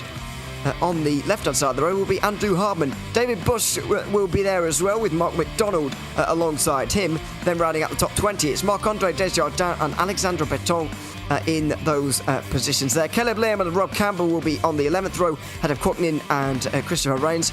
Miguel Angel Fonseca only 10th in AM, ahead of the final place Pro Car Tommy Brisson. Then it's going to be Phil Amaro and Sean Mulholland, David Morse and Alex Wright rounding out the top 30. James Doherty and Matt Hilton on the next row. Luke Davis will be there 33rd, as well as Colin McKenzie, Nick Horvath, Corey Precker, who wasn't allowed to qualify. And that rounds out your grid. Those final 5 drivers not setting a lap time here in that qualifying session. They're all going to be out there for this race though, 50% fuel as we've said, open setup and the same incident limits despite the slightly longer race. It's a familiar look to the front of the field. Mercedes absolutely everywhere. Guillaume Levesque with that 56.5 was able to take the pole position. The age-old question will once again come into effect though. Will anybody even get near him today, or will he be able to have it all his own way one last time? I just keep thinking back to Spa. Dominic Olivier put up a fight. He would have won that race if he didn't speed in the pits and get a penalty. So he's got another chance here. He's been given another lease on life in the Precision Racing Esports Mercedes. Dominic Olivier on the right of your screen in that blue Mercedes. Guillaume Levesque in the purple and red and all the sorts of colors. That's a wacky ASR Esports livery. He's going to lead from pole. That's familiar. But Olivier and Trepanier have both put up big fights. And Diego Morales, he won that race when Olivier and Levesque got taken out at Spa. So he's probably hoping that the same thing happens again. Of course, we'll not wish ill on the other drivers, but maybe just a little bit in the back of his mind. We'll be hoping things go his way today. Pace car just in the final couple of corners right now, and we'll be pulling down onto pit lane very, very shortly. Here we go. And once again, Guillaume Levesque is going to be in control of this humongous GT3 Sprint Series field. Once again, set to go racing here at Suzuka for 40 minutes of action. It's Mercedes everywhere at the front of the field, and Levesque is going to wait to let them go. Wait a long time indeed. We wait for the stop-finish line, and there we finally go. Now, we've got the inside line for Trepanier, who's going to try and just take advantage of that, although Olivier going to shut that door firmly closed, going down towards turn number 1. On the outside line there, right round the outside for Diego Morales. He gets into 3rd. Trepanier drops back. Michelin Green will stay 5th, ahead of Arnaud Genet, Kevin Norris and J.L. Williams as well, as they single file themselves out through the first sector for the first time. It's a textbook start from the championship leader. I don't know what Dominic Olivier was doing. He just refused to pull alongside Guillaume Levesque, and he could have got a much better start than that, I think. He might have had a shot to go around the outside of Levesque with how late Levesque waited to start. So I don't know what Olivier was thinking there. He's managed to hang on to second, but he put himself very much in danger to Vincent Trepanier. But no change up front, except for Morales getting by Trepanier. And now we ride on board with the aforementioned Vincent Trepanier. Look at the gap Olivier has pulled just by missing the start, basically, not going alongside Levesque. They all fired off. I agree, although it does give you a better view, if you just pull back like that, it does give you a better view as to when the leader actually goes, so you can react a bit better. However, I agree, pulling alongside there would have been the better call for him. Either way, he's decided to just stick it out in second at the moment, as Morales is having a great start to this race. Looking very, very strong indeed in the opening lap. Not only getting through on Vincent Trepanier, but also applying the pressure to Olivier just up in front here as well. And he's going to get that slipstream. He's going to get through 130R and maybe a bit more straight line speed as well. Will there be a dive into that final chicane for Morales? He's going to stay behind for the moment. Maybe he's going to wait for turn one. And that's the smart thing to do. Levesque is already pulling away 1.3 seconds coming down the hill here. So if Morales starts fighting with Olivier, they're just going to slow each other down even more. They're going to expand that gap even more, and they're going to make it an even easier win for Guillaume Levesque. So if I'm Diego Morales right now, which he is doing right now, he's just sticking behind Dominic Olivier, letting him do a little bit more work, try and catch back up to the back of Levesque. We know Levesque likes to save fuel in these initial stints of the race. We know he kind of likes to lull the drivers behind into a false sense of security. So if I'm Morales, I'm just waiting here and hoping that Olivier can catch that gap up. But if they keep losing time like they are now, I wouldn't blame him for going for the move. Yeah, it's not a bad call. A little bit wide there from Olivier, but in the end it looked like Morales was just taking the tighter line up through the Dunlop curb. One of those corners you really do have to pay a lot of attention to, as Nick McLaughlin now is in prime position to take the title one race early as well. Are we going to see all three titles sealed a race early? Well, if Nick McLaughlin has a good run out here, then he could very much do that here in this car right now. All he needs for the moment is a top 4 finish to guarantee himself at that place, no matter what we see Ryan Patrick do. And we go on board with the Lamborghini driver right now as Kevin Norris is going backwards. For whatever reason, I think he's had a mistake at the hairpin, because all of a sudden he's getting overtaken left, right and centre. Devin Horvath gets through him, and Ozzy Milwain wants to be the next driver to take advantage there, and it's all Mercedes here. It's all Mercedes in the top 10. A little bit of a clonk of the curb for Kevin Norris there. That's going to slow down his exit. He's going to be in the draft of Devin Horvath here, but Ozzy Milwain's all over the back of him, and he thinks about going side-by-side through 130R. He does. He peeks out late. That's a tough move to make, but they make it through. Not quite side-by-side. Norris is going to hang on, but Milwain is all over the back of him. You can be sure he's unhappy with that, although it doesn't look too frustrated at the moment, Norris. He's got his hands full, and Ozzy Milwain's going to try and make his way through on the inside into turn one here if Norris lets him. We'll see if there is a battle between the two, because that was sketchy stuff going into 130R there. Very nearly a big accident between the two, but they keep it on the road nicely, and in the end there is no move from Milwain there, but oh, and he's once again looking through the middle of these corners. He's looking so strong. And in the end, McLaughlin is going to get involved as well, as Lance Loomis goes off at turn 1 and 2. He dropped way down the order. I think Mark McDonald might have been involved, because they're both dropping down. And then Desjardins as well has lost a few places, because he has had to avoid the BMW in the middle of the road at turn 2. Finally, he's able to get going and get out of the way finally. But my goodness, there's been a lot going on down here at turn 2. And this is how the BMW ended up going around. And completely on his own, just a little bit of a lazy spin. The BMW is very heavy. It likes to do that sometimes. And Lance Loomis goes around, and the rest of the train, you got to decide, do I go to the inside or the outside? A lot of drivers elect to go to the outside, and they do avoid Lance Loomis. You see one of our Ford GTs coming through the shot there. I believe that was James Doherty, because Nick Horvath, unfortunately, in a separate incident, as well as McDonald, they've both been raced, but now we ride on board with the Flying Husky Ford. James Doherty, 2 races left in the season. I can't psychoanalyze this decision. I don't know why he did it. I think he might have just said, you know what, I'm going to pick up this Ford. I'm going to have some fun in the last 2 races of the season. I might as well do something nobody else is doing. And it's worked out decently well for him. He's had a decent start. He's made up spots from attrition. I don't think the Ford is actually especially fast, but that's one way to get yourself airtime. Put yourself in an old GT3 car that I don't think ever actually existed in real life. it's one way to make yourself very much a fan favourite as well. Well, certainly one of my favourites now. After seeing this, as this is Rob Campbell going around. Yeah, just having a short excursion onto the grass, but he gets going again, having dropped those few places now. So thankfully still able to keep running, but just making that simple mistake at Spoon Curve as Ozzy Milway makes his way down the inside of Caven Norris, and that was a little bit rude. Wasn't given too much room there, Caven Norris, and he's lost a lot of places as a result, and I think that is frustration boiling over there for Norris, who has been put through the blender here today in this race. I mean, loaded of drivers getting through on him, and he's been off the road, he's been have contact. It's not been his day, really. And that's the kind of thing that really frustrates you when it's all stacking up and then you finally get smacked off the road by another driver. You don't like to quit in the middle of a race. You don't like to see drivers giving up before the race is over because anything can happen, but it's completely understandable. I've done it. I did it at Zolder last week in the F3 cars. I could not be bothered to do a full race in that car at Zolder anymore. So I completely understand what Caven Norris is doing. He's also not fighting for a championship, so there's no real loss there. There's no reason to ruin the rest of your night. Absolutely.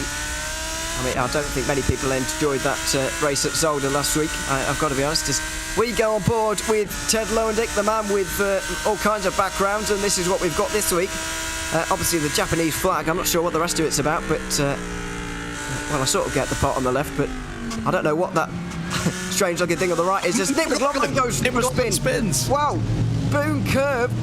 Championship leader, all he needed to do was keep it on the road from there and he was going to be okay. But all of a sudden, the panic sets in a little bit, and all of a sudden he's got a bit of work to do here. 5th place now for Nick McLaughlin, who loses places seemingly on his own there. It was like telekinesis from Ted Lowendick. He saw the Audi ahead of him. He said, I want to be the leading Audi, and Nick McLaughlin makes a rare mistake, and he's around, and he is, 5th now in class, so he's still in a fine position, but let's watch here. He just clips, yep, there it is, just the razor's edge of the curb. There's so many places on this track where that can happen, and McLaughlin just barely oversteps it, barely on that curb, and he loses 4 positions because of it. And that is exactly what Ryan Patrick wanted. We got another incident, one of those SRT esports drivers, and that's the same thing, another one of the curbs, and David Morse, unfortunately, isn't able to save it as well as McLaughlin was. Yeah, well, I mean, that was a somewhat miracle, a slight hit on the wall there. Thankfully for him, he didn't get too much contact, as one of the Ferraris now going very wide through turn 1 there, losing out on maybe losing out on a place, but not entirely sure for the moment. That was the 33 car of Alex Wright, dropping to 10th in AM and 23rd overall at this stage as we approach 1/4 distance and 10 minutes into this race now. Guillaume Levesque is being pushed close in this race at the moment. 1.5 seconds is the gap between himself and Dominic Olivier. However, he's keeping Olivier at arm's length at the moment, is the championship leader, and so there's not really a battle to speak of between the leaders. However, we didn't get one really through the first half of the race in the fixed series, and then we did get our finish in the final 10 minutes, so you never know what's going to happen here. However, I do feel like Levesque is very difficult to beat when he sees the front like this. It's hard to get the lead off him again. And especially on the pit cycle, when that's going to be Dominic Olivier's, that's going to be the thing he's looking forward to. He's going to look forward to making up 1.5 seconds in the pit cycle if he's going to catch Levesque at all. But when you're fighting with Guillaume Levesque, who's so good at saving fuel in unorthodox places and minimizing his pit time, it is just such an uphill battle trying to catch up to that guy. And I don't know how Dominic Olivier is going to do it. Alexandre Breton completely overcooks it, throws it off the road, and that's not going to be a move on Clayton Ham that lasts for very long. It's going to be a slowdown, you'd imagine, as well, unless he's somehow gotten away with it. I think he slowed himself down enough. Well, that's true, but iRacing doesn't always recognise that, as McLaughlin is in the background there, really fighting for his life. Outside line into turn 1 for the championship leader in AM at the moment. Fighting with Tommy Brisson and Quoknin as well in the BMW, you can just see. Well, they're both in BMWs, Brisson and Quoknin. But that's a place lost there for Nick McLaughlin. So Quoknin has gotten through, and McLaughlin's down to 6th place at the moment. And with Ryan Patrick leading as things stand, he's not quite doing enough. He needs a couple more points here, so at the moment I think McLaughlin is doing just enough to hold on to this title winning position, but it's not comfortable anymore. Earlier on he was having a very comfortable drive on his own, but this is no longer very comfortable. He's very much in the pack and having to fight for this. And I can't imagine he's going to finish 6th here. He's got a lot more speed in the tank here than some of the drivers ahead of him, because he was up there. He was in 11th. He was fighting with the pros. He was easily on pole here in class. But you can have speed. It's another question to actually make these moves. And now he's got to get by Kwoknin. He's got to get by Caleb Lehman, who is many seconds up the road. He's almost 3 seconds up the road now. And then Alexander Breton and then Clayton Ham. He's got a lot of positions to make up if he even wants to get onto the podium here. And right now, he's not looking especially strong. I expected him to be all over the back of Kwoknin, and on this recovery here, at least at this early stage of it, Kwoknin's actually pulling away here. He isn't. Just wonder if McLaughlin's been rattled a little bit by that mistake, and all of a sudden he's having to think about everything he's doing, and that's when it becomes a little bit more laboured and not quite as efficient as he was earlier, as Alexander Breton trying to make his way through on Clayton Ham here. This is now the battle for second. Wasn't previously, but now we are starting to see this fight really come to fruition as David Bush just watches on.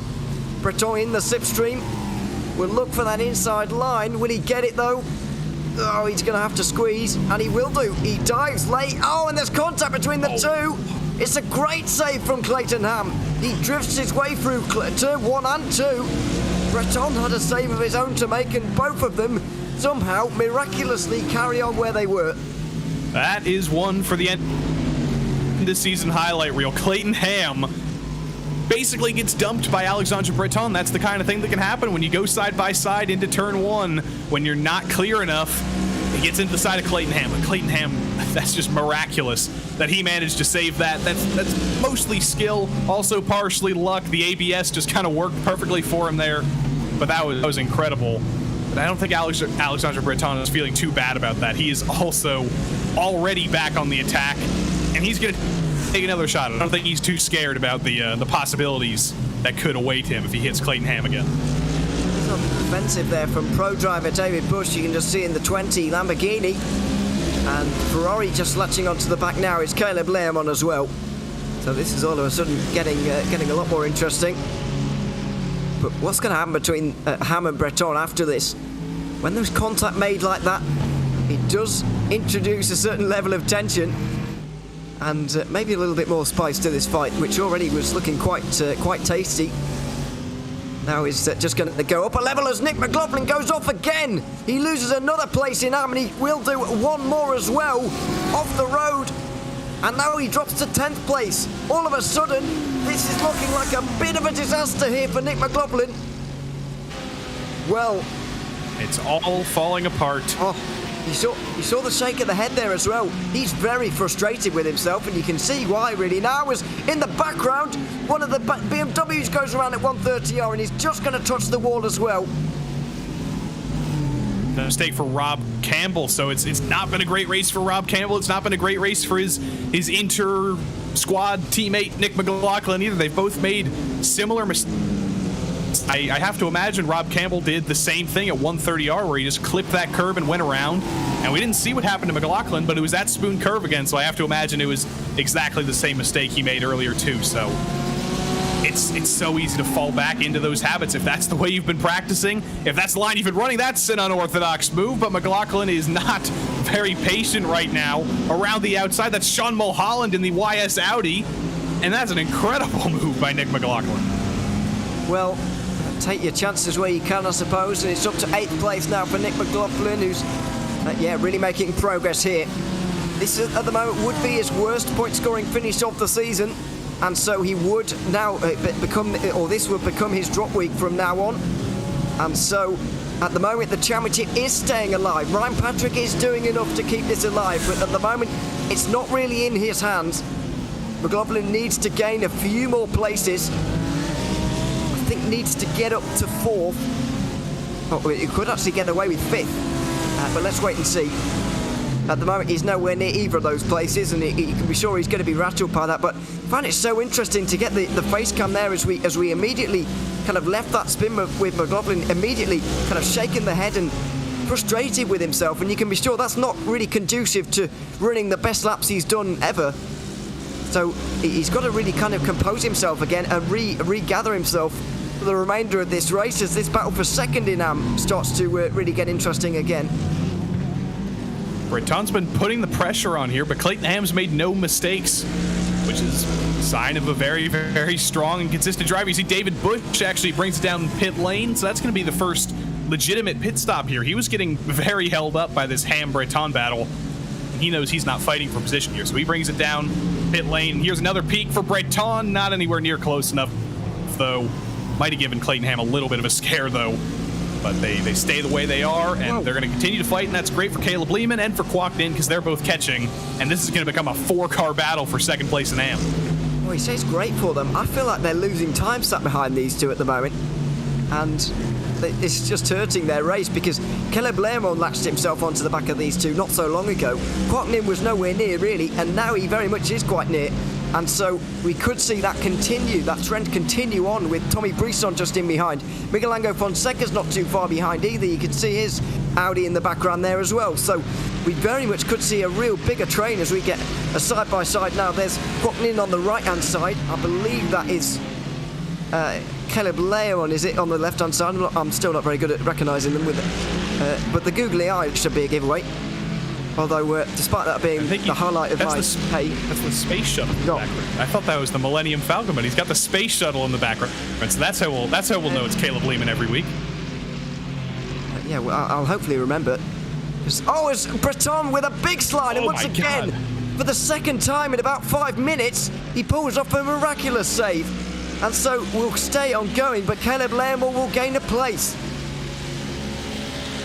I don't know how these drivers are saving this, but Breton just pushed too hard. I think he clipped the grass in the entry to Spoon, and he manages to save it, but now he's got 2 cars ahead of him, and I'm sure the frustration is growing here. Caleb Lehman, though, with his lucky space shuttle, he's not too worried. We cut away from that to look, I think, at Nick McLaughlin. You're chasing him down, but now here is that battle. Nothing changes. Caleb Lehman's still ahead.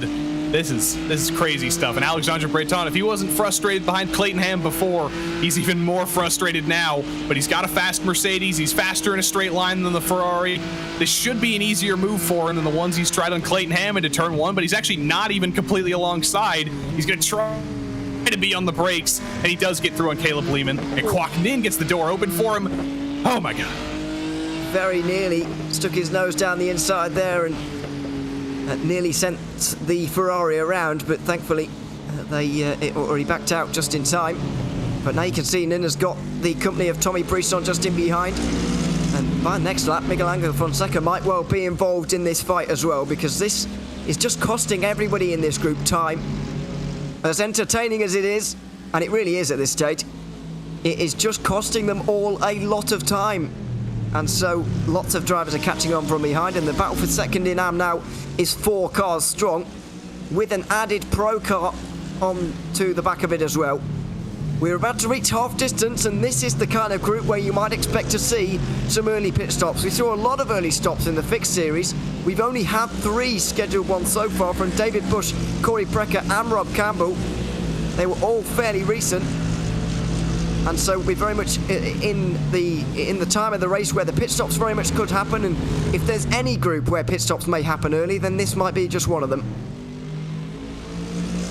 I think this would be the place to be. If you're Kwok Nin, if you're at the back of this train, I would have no qualms to come down pit lane here, get out of traffic, and maybe make up a little bit more time on the clean part of the road. But the battle up front in this train has somehow joined itself again. Alexandre Breton almost spun himself at Spoon Curve. He almost wrecked Clayton Ham, and now he's all the way back to the back of him. And the battle that was at the lead of this train is the battle for the lead again. And Alexandre Breton's going to have another shot into turn 1 here. He's got a great run out of the final corner. Clayton Ham, if he's thinking back to previous laps, he's probably going to defend the inside here, or is he just going to let Alexandre go for a move to the inside? Neither of them are going to have to be the case, because he's not going to be close enough in the draft to actually go for the move into turn 1. I do wonder if this is a little bit of a case of they've kind of had a moment to think about what they're doing here, and maybe deciding that this is not quite worth battling over so hard right now, but later on they'll resume just when things have spread themselves out a little bit more again, because otherwise they're just going to end up in a huge train, and it's not particularly ideal for them. It's very wide there from Clayton Ham again. He's going to once again have to defend into the Degners. And yeah, Breton just applying this pressure, will continually do so. And Ham just cracking under it a little bit. Certainly did into the Dunlop curve there. Down towards the hairpin. And Breton as close as he ever has been. He was about this close when he made a mistake into Spoon Curve last time around, or a couple of laps ago. So let's hope that doesn't happen again, but these two showing themselves to be probably the fastest in this group, but they keep fighting and inviting everybody else back into the train again. Breton, I think, learned from 2 laps ago. He's a little bit further to the left in that braking zone. He's not playing with fire on the grass. The second part of Spoon, that's where the advantage is for Clayton Ham every single lap, which is exactly not what Alexander Breton needs. He needs a great exit onto this long back straight, the longest straight on the track, if he wants to at least have a shot at an attempt at a move into the Casio Triangle. Speaking of a move, I think Devin Horvath, that's not a pit stop. I think Devin Horvath made a mistake into the Casio Triangle, and I think that's a tow. That's him out. Yeah, I think he might have towed actually on the exit of 130R, but I'm not entirely sure. There may not be enough damage. Was it 130? It was 130R. Oh, and there's no small accidents there. My goodness. Horvath's car so badly damaged, he couldn't even drive it the few hundred metres remaining to the pit lane. Or could he? No, he couldn't. Whether he decided not to or he actually couldn't is another story, but that's a real shame for Horvath, who was having a good run inside the top 10. And as I mentioned, big damage. No small crashes at 130R, and that curb just catching another driver out. These Suzuka curbs are absolutely evil, and just about every single high-speed corner on this track, they're all ready there to bite. We've seen every single one of them bite in separate places. At the Degner, we saw it for Fred Galini in the fixed race earlier. We've seen it at 130R a couple times, and we've seen it at several times. This is a track where you need to know the limits. You need to know what curbs you can hit and what curbs you can't. And even if you do know that, it's still just so easy to overstep the limit just a little bit and put the wheel in the wrong spot, spin the car around, and at 130R, there's no runoff, especially on the inside, unless you can flick it around. And Devin Horvath, he recently switched to that Mercedes. He was doing a great job, but he's unfortunately going to have to hope that his pit crew does a great job to get him out here before the race is over. Yeah, it's a real shame for him. He did reach half distance though. I suppose it's the only small consolation he can have. But either way, it's unfortunate for him as we go back to this group. 12th overall, 2nd in AM. Nick McLaughlin is going to be hoping that these guys fight for their lives over the remainder of the race, because he's 5.5 seconds back. He's gaining on them bit by bit. Oh, it's off the road for Caleb Lehmann. Same curb. Yeah, was looking elsewhere. Apologies for that, but Caleb Lehmann into that same curb, into that same wall, and he's got pretty similar damage, so he's going to have to come in here for the normal pit stop and some damage repair as well. That's great for Nick McLaughlin. That's another spot for him. That's going to be McLaughlin back up to 6th now, so those spots from the second spin, they've all been given back to him, and Caleb Lehmann, that's this race over. The space shuttle driver has unfortunately found his landing here, and that's a destroyed Ferrari, and that's disappointing. That was a great battle for 3rd. It's still a great battle for 2nd and 3rd, but it's one car thinner now. It is indeed. It's a real shame. Not once again, but as this race continues on, mistakes are starting to creep in. 15 minutes to go. Alexander Breton has been trying to force a mistake from Clayton Ham for seemingly years at this point. It's been going on and on and on. But Clayton Ham staying rock steady to this 2nd position. Just not giving it up at all. Quoknin just in behind, trying to get that podium again. He's 3rd in the standings at the moment, with Clayton Ham just in front. 6 points separate them. So at the moment, Ham will be getting that little bit closer with this performance right now. The gap between the two at the end of the day would be just 2 points. And so there is a championship fight as well to think about here, but there's not a lot Quacknin can do from here when Alexander Breton is in the way. He's just got to hope that he can close up to the back of Breton, and then if Ham and Breton make contact again, he can just swoop through and take advantage. He's pretty close here. Breton is on Ham, but again, it's almost like watching an AI race around Suzuka. You just see Ham pick the same line on the inside, the defensive line, and you see Breton try and go around the outside, but he can't be late enough on the brakes. It's boring to watch, but it's perfect defense by Clayton Ham. That's exactly what he needs to be doing, and he hasn't made a single mistake. It's been robotic precision, and that's extremely frustrating for Alexander Breton, I'm sure, because he desperately wants a mistake. That's going to be his only way by, but Clayton Ham has been rock solid. He's not made a single mistake, while Breton has made multiple. It doesn't even look like Ham is trying that hard to stay in front right now. He's just putting his car gently in the right places. Just doing all he needs to, but nothing more. And holding on to this place. It's allowing Brisson to get that little bit closer. It's allowing Miguel Angel Fonseca in, and just seeing in the background of some of these shots, Nick McLaughlin as well. Now just under 5 seconds between himself and Fonseca.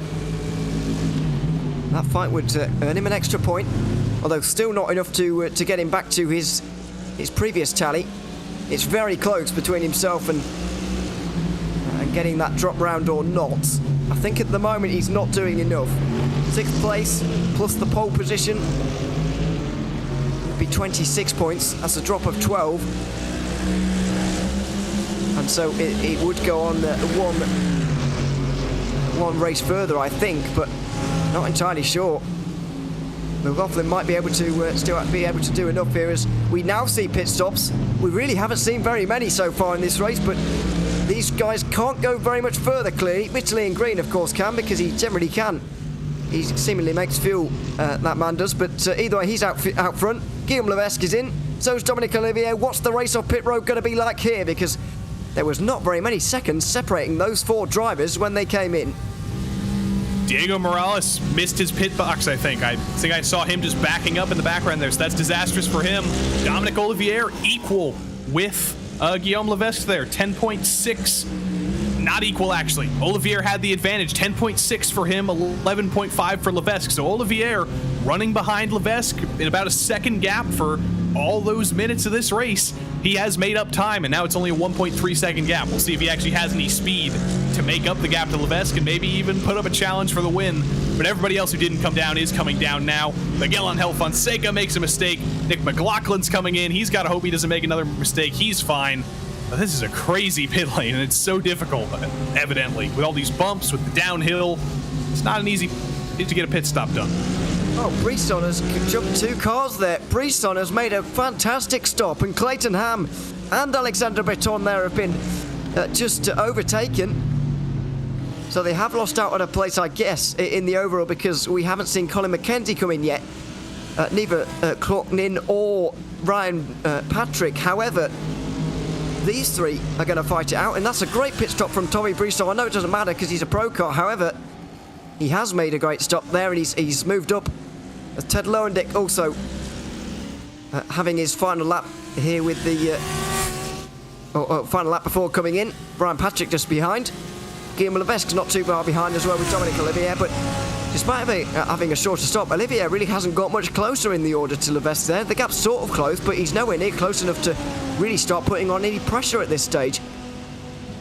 I don't think Dominic had an especially good in-lap. I think that's what the problem was. He lost like a second on the in-lap, so all the time he lost on that in-lap was made up pits, so it's exactly the same gap as it was before, which I'm sure is eternally frustrating for Dominic, because he probably could have maybe even been in the lead if he didn't make that mistake on his in-lap. But now we see everything shake out here.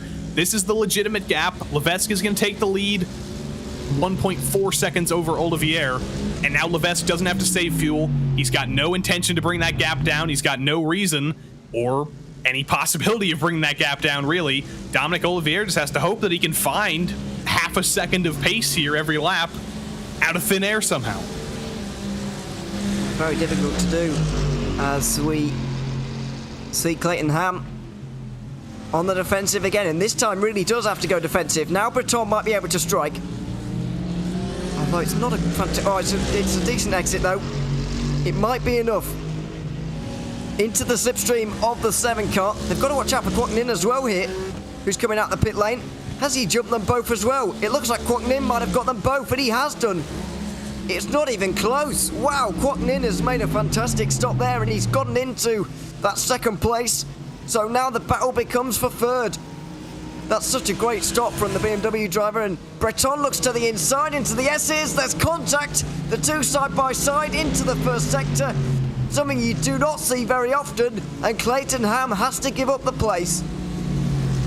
I don't think Clayton Ham's going anywhere, though. He's going to be back on the attack. He's probably not going to be too happy about getting muscled out of the way there, but he's got to figure out a way to stick with Alexandre Breton, and something kind of wrong with Clayton Ham's car.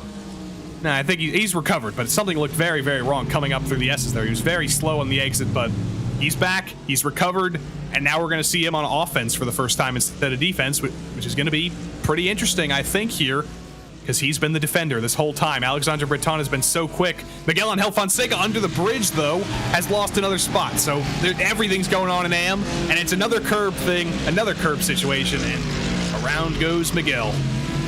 Such a shame, and it looks like Nin McLaughlin might have just done enough now. He's very close to have done it, or to be doing enough, I should say, in this championship to be sealing this 1 round early. We know that Levesque is pretty much done now at the top of the pro standings, but in AM, McLaughlin at the moment will be picking up 27 points at least from this race, which is his previous low, and at the moment Patrick won't be able to gain enough points to keep this one alive. So if things stay as they are, Nick McLaughlin will be crowned the AM champion, and Ryan Patrick is going to be looking back to last week, looking back to the race at the Hungaroring, looking back to that incident at turn 1, and wondering what could have been, despite the fact I certainly believe he really couldn't have done much more into that incident. I'm kind of worried about Ryan Patrick, though, because he only spent 9.1 seconds in the pits. He went an extra lap, so he had reason to put less fuel in the car. He has less laps to complete after his pit stop. But 9.1 seconds, that's the shortest time in the pit box of anybody. Mitchell Ian Green, who stayed out, was in his box for 10.8 seconds. Ted Lowendick, who stayed out for an extra lap, was in his box for 11 seconds. Ryan Patrick, 9.1 seconds. Has he just been a master of saving fuel? Has he been better than everybody else? Or is Ryan Patrick going to run out of fuel from the lead later on in this race? I'm sure if that's a possibility, he's got to save all the fuel he has ever saved. He's got a 15-second gap back to Kwok Nin, so he's got plenty of gap if he does need to save fuel. But that's worrying when you're in the pits for that short. That looks like a miscalculation.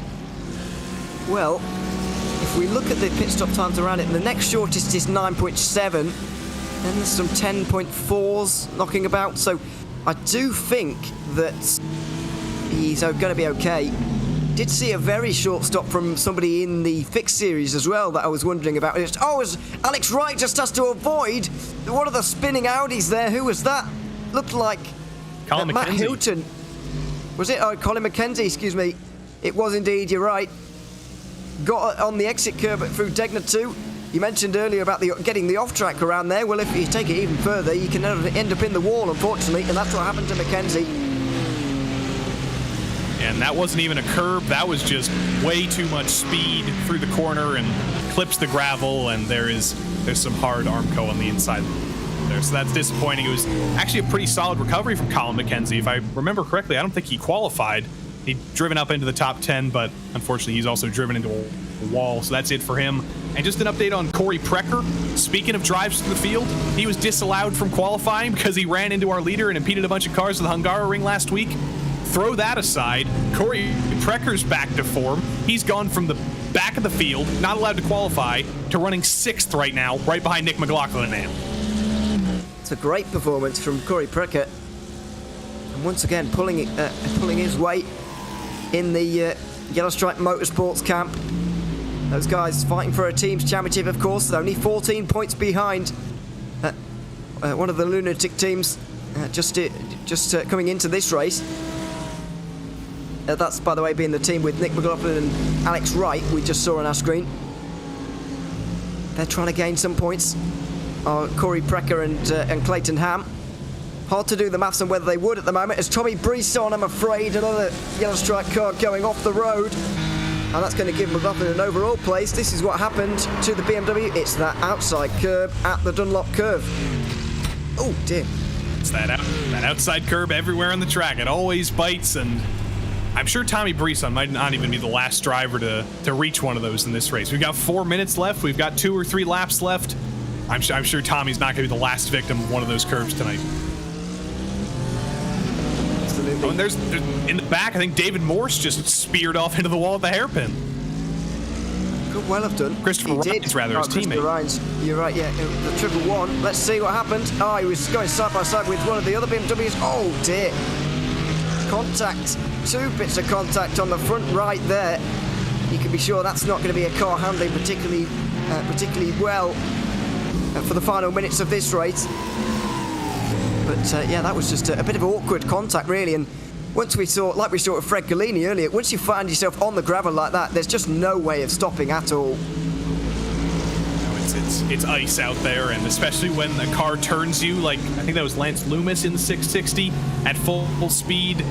There's no slowing that down. Once that happens, you know you're in for a ride to the wall. We got Ted Lowendick on the screen right now, holding off Ryan Patrick. Just kidding. We're gonna go back to the AM battle here. I think that's still raging on. The BMWs, the damaged BMW Festival, and the damaged Audi Festival. They've all joined on track here. It's a used car lot with Miguel Angel Fonseca, Rob Campbell, and Christopher Rhines now, but they've all found each other and they've all got similar levels of damage. So this might be a pretty solid race between these three. So Miguel Angel Fonseca's been off again here, but he's certainly dropped a long way back from that top 5 position he was running in a little bit earlier on in this race. Got the nice lights going on the left-hand side, but obviously not looking at any of that at the moment in the VR right now. He's trying to make his way through on these 2 slightly damaged BMWs, but Fonseca going to be a little bit worse for wear as well at this stage of the race. I'm just trying to work out as well, by the way, whether we're about to go on to the final lap or the second last one, because Lebeski's coming towards the end of his lap, and we're coming towards 2 minutes to go here. So we'll see. Could be the final lap, although I couldn't be sure here at this stage. We'll find out. But Fonseca just trying to make this move at this stage, really. He's got Bill Amaro, Rob Campbell, Christopher Rhines all up in front of him right now. And so it's a lot to get through, but Fonseca, unfortunately, has dropped back quite a lot from where his pace would normally have him because of the incidents as he makes his way down the inside at Spoon Curve. And in the end, that was a fairly nice move, although slight contact between himself and Rhines, although it looks like Fonseca is through now. Rhines is fighting back, though, to the inside. In a damaged BMW, he's surprisingly well. We just saw how hard he hit that wall in the hairpin, but that's where the damage really shows itself. Miguel's going to be through here easy, and Rob Campbell, he's had a few spins. I don't think that BMW's heavily damaged, though, so I think he might be out of reach, but P11 for Miguel Angel Fonseca. I'm sure he's going to be very disappointed for that, because he was in the fight for a top 3 here in the championship, and I think this might kick him out of that fight. Looks like we are on the penultimate lap of this race, by the way, just going on to it right now. We've just had a few seconds remaining to squeeze one extra lap in. As the Ford oh goodness me, name completely gone right. James Doherty, thank you. Name's starting to evaporate at the moment. Just on the defensive for a couple of drivers, Saul Mulholland and Colin McKenzie just in behind him at the moment. McKenzie trying to get some points for the team's title there. See, driving in the same livery as Ryan Patrick, part of the Lunatic Moonlight squad. So needs every point he can get. As Guillaume Levesque comes through the final corners right now to start the final lap of this race. And it's been once again a bit of an exhibition for him. He has won so many races yet this season. 6 out of 8 so far. He's going to make that 7 out of 9. Dominant once again. Only needed 4 points today. He's going to get a lot more than that. And when we look back on this season, it's going to be viewed as Guillaume Levesque domination, as it should be, because that's exactly what it has been. I think Ted Lowendick might have had a problem. He's lost the top 10 here, but Guillaume Levesque on your screen, it's been completely dominant. Tonight, it's been close by Guillaume Levesque terms. He's had closer races. Olivier put up a fight, but after the pit cycle, he just had absolutely nothing for Guillaume, and the gap is north of 3 seconds now. I don't know if Dominic has had to save fuel a little bit with a second shorter in the pits, but either way, Guillaume Levesque is completely in control here. He can basically coast to the finish line here. If the championship wasn't already sealed all those weeks ago when he won so many races in a row, it's going to be officially sealed now, and nobody else could deserve this more than Guillaume Levesque. He's been the best of the best in every single way in this series, and if he's back next season, if he's back in the future, who in the world knows how you're going to beat him? We might have to start wheeling out some heavy hitters here in the PRL and have a little bit of an all-star battle up at the front. Somebody's got to take down Guillaume. Not that we already don't have some heavy hitters in this series, to be fair, but Levesque certainly has come out on top of them in this season now. With 1 round to go, it looks like he has done enough. The Triple Eight of Guillaume Levesque, a familiar sight, him leading the field. Admittedly, 5 cars being covered by 9 seconds is a bit closer than he's used to, but it's more than enough. Not only will he take the win here at Suzuka, but he will take the Precision Racing League GT3 Sprint Series Pro Championship. He takes the title with still a race to go.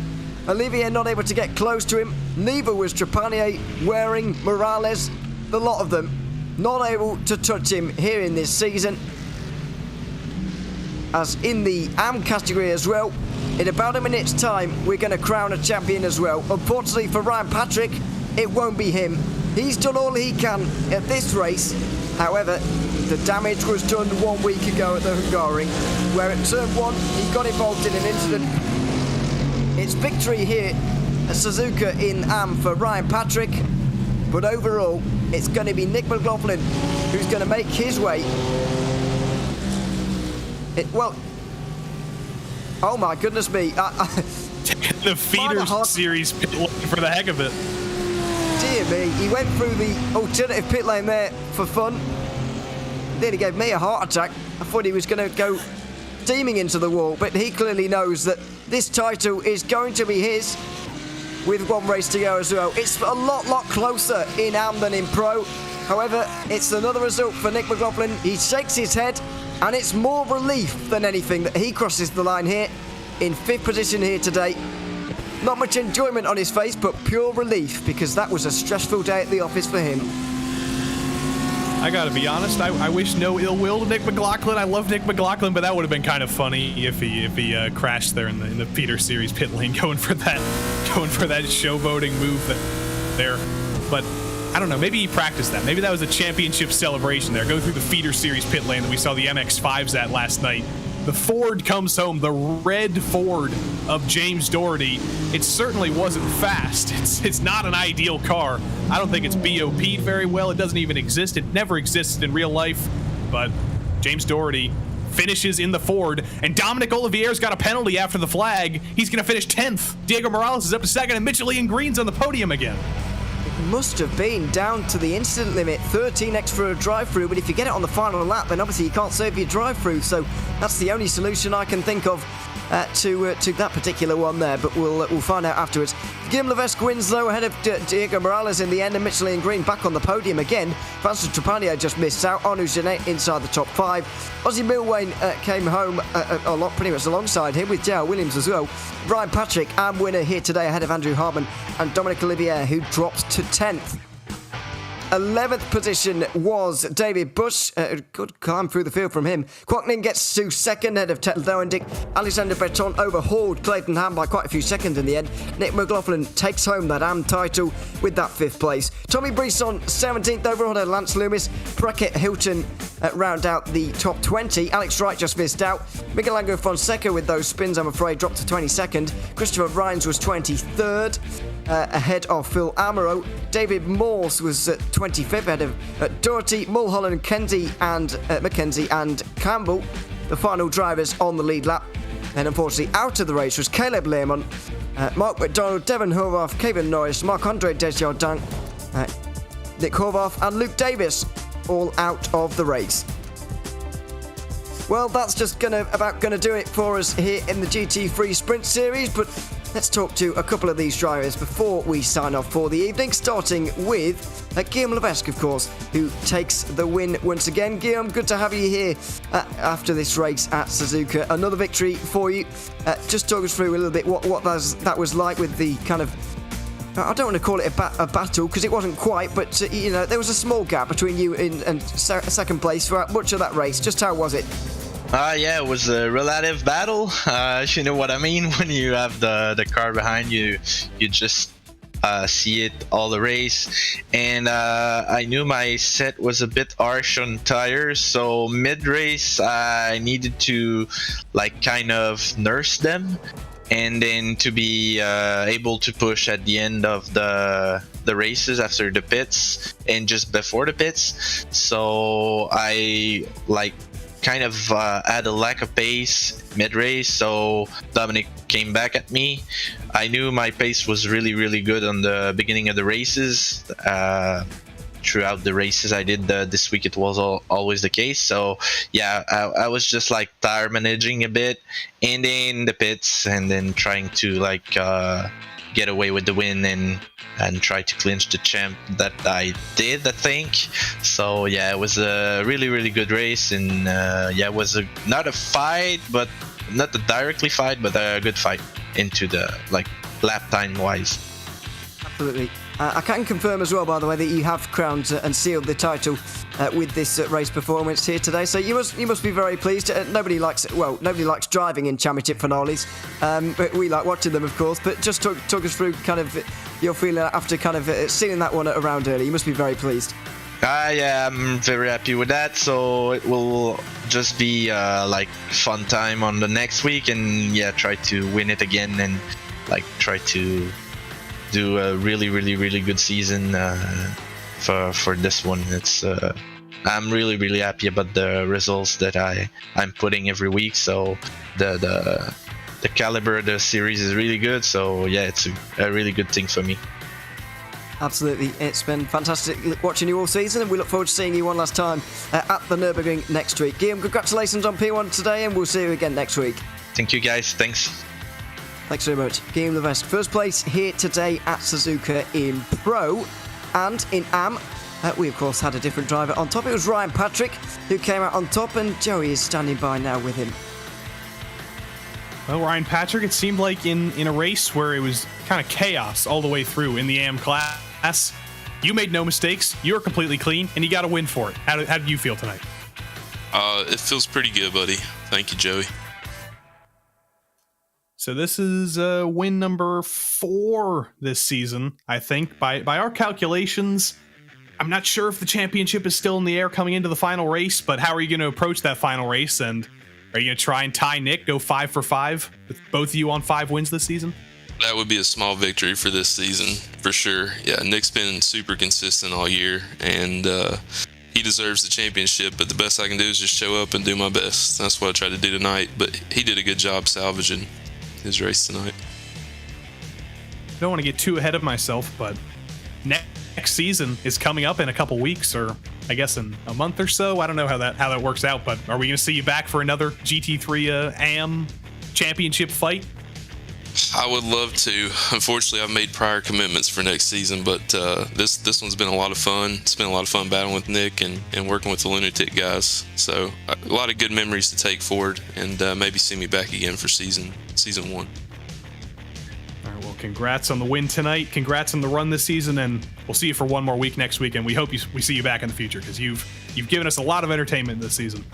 I hope to. Thank you guys. You guys have been awesome. I really appreciate everything you do. That was Ryan Patrick, P1 tonight, P2 in the championship, but I'm sure we will see him fighting for many more championships in the future. But I believe next up we have Dominic Olivier with you and O'Leary. Hopefully we'll talk to him about what took him out of second at the end there.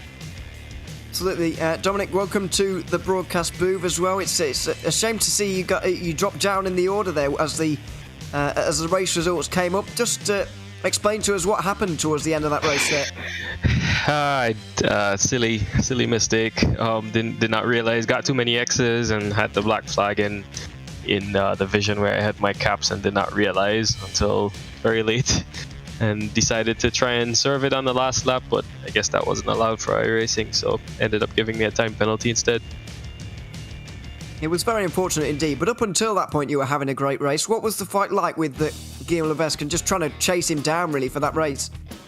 It was actually quite interesting. I thought my pace here at Suzuka would be a little bit more competitive, and but didn't really do much preparation on the setup. Just been running a fixed setup from before in the races on iRacing, doing really well, and so it caught me by surprise running that setup. It really wasn't very good, and so I had a lot of understeer in the car, and his qualifying pace was really substantial, so I thought for sure he would just leave me in the distance, but I was able to dig deep, adapt to the setup, adapt to the car, and somehow was able to, inch away at him little by little. Eventually I caught him. I decided to save some fuel to get him on the pit stop, but I probably should have attacked at that point. Nonetheless, he's an exceptional driver. He's really quick and really tough. It was really tough to fight him. Absolutely, but it was a great fight to watch it indeed. Dominic, congratulations on the drive today, even if the result didn't quite turn out. But congratulations on it either way, and look forward to seeing you again next week. Thank you so much. Just want to thank my team, PRL, and my sponsors and everyone for doing this for us, and thank you guys for doing the broadcast. Absolutely, it's been a pleasure. Dominic, thanks very much for joining us here today. Let's also have a chat to the driver who actually finished in second at the end of that race, Diego Morales. Welcome to the booth as well, Diego. Second place officially on the results, despite running third for a good deal of that race. Just what was that race like? Because there were about 5 cars separated by 9 seconds throughout that race, but you guys didn't do very much actual battling in that one. So was it a frustrating race to drive in, or was it a very intense and enjoyable one? Yeah, for me it was like a good race. I was trying to finish ahead of that is the one that I put with the fight for the championship. So I try not to attack myself or not even close to feel bad there. But yeah, it's kind of boring to watch probably, but for me it was I wasn't driving, so it was kind of cool. So it was. I can certainly see what you mean by the by the watching bit. It's just looking forward, obviously, to the final week at the Nürburgring. What are you expecting from that particular race in terms of how you think you're going to do? Yeah, it's a track that I really like. I had with races before there. It's tricky because of the last chicane. You can have slow down there, so super careful. But it's a track that I like to race, so yeah, let's see if I can get a good results and then some of the terrible results from the last 2 races. So I'm excited for that one. All right, well, we look forward to seeing you again next week. But for now, Diego, congratulations on second place, and yeah, we'll see you again next week. There is Diego Morales, third place here today. Second place here today at Suzuka. And to round off the pro podium, Michelin Green now joining us as well. Welcome to the booth as well, Mitchell. Third place on the results by the end there. As Diego Morales was saying there, a bit of an intense race from his perspective in terms of the driving and the battling. Would you kind of concur with that? Would you agree that it was just a very intense drive from everyone, despite the lack of battling between you? Yeah, absolutely. Stumbled into another podium. It's so hard to follow here and keep the tires cool. So I was just biding my time behind 2 rapid guys. Unfortunately, they were able to drag me away from Arnaud, so got lucky there. Absolutely, and looking forward to the Nürburgring next week, because as we keep saying in commentary, you seem to be getting better every week that goes by. What are you expecting from that race next week? Honestly, I go in each week not expecting anything, because then you can never be disappointed. That's, it's not a bad mentality to have, to be quite honest. Congratulations on the podium once again, though, Mitchell, and thanks very much for joining us. Thanks, guys. Thanks very much. Michelin Green, third place here today. We're going to take a trip back towards the AMS now, because we've got a few more. A few from the podium. Well, let's not go to a driver on the podium next, Joey. Let's go to our champion in waiting, Nick McLaughlin. You're standing by with him now. Yeah, we got an interview party here, and it's not over. There's still so much more after this. But Nick McLaughlin, I'm sure it was a disappointing race for you tonight. There were a few mistakes, but 5th place, you recovered, and I think this is all you needed. And I believe, if my math is correct, you have clinched this championship. That'll be news to me. I had no idea what I needed to finish. Yeah, so many little mistakes for me tonight. I was very frustrated, but man, P5 in class, I'll take the recovery, and if that's true and we clinched it, oh man, that's all right. I thought you knew, because on the last lap we saw you go through the feeder series pit lane on the back straight, and I thought that was like a victory celebration or something. Oh, it was a little throwback back to the Ferrari Challenge series where I took that on the final lap, and now it's just part of the last lap regime. Just tradition. Well, let's talk about this championship. You've been fighting with Ryan Patrick all season. You've got, I think, 5 wins, 6 wins. I don't remember. You've got 5 wins. He's got 4 wins, something like that. It's been a titanic battle, but I guess just talk us through the whole season and what got you here. Yeah, man, it's exactly what you said. It's been back and forth with Ryan all season. 5 wins, 4 wins, maybe a bit of consistency. I think actually with tonight I finished every race in the top 5.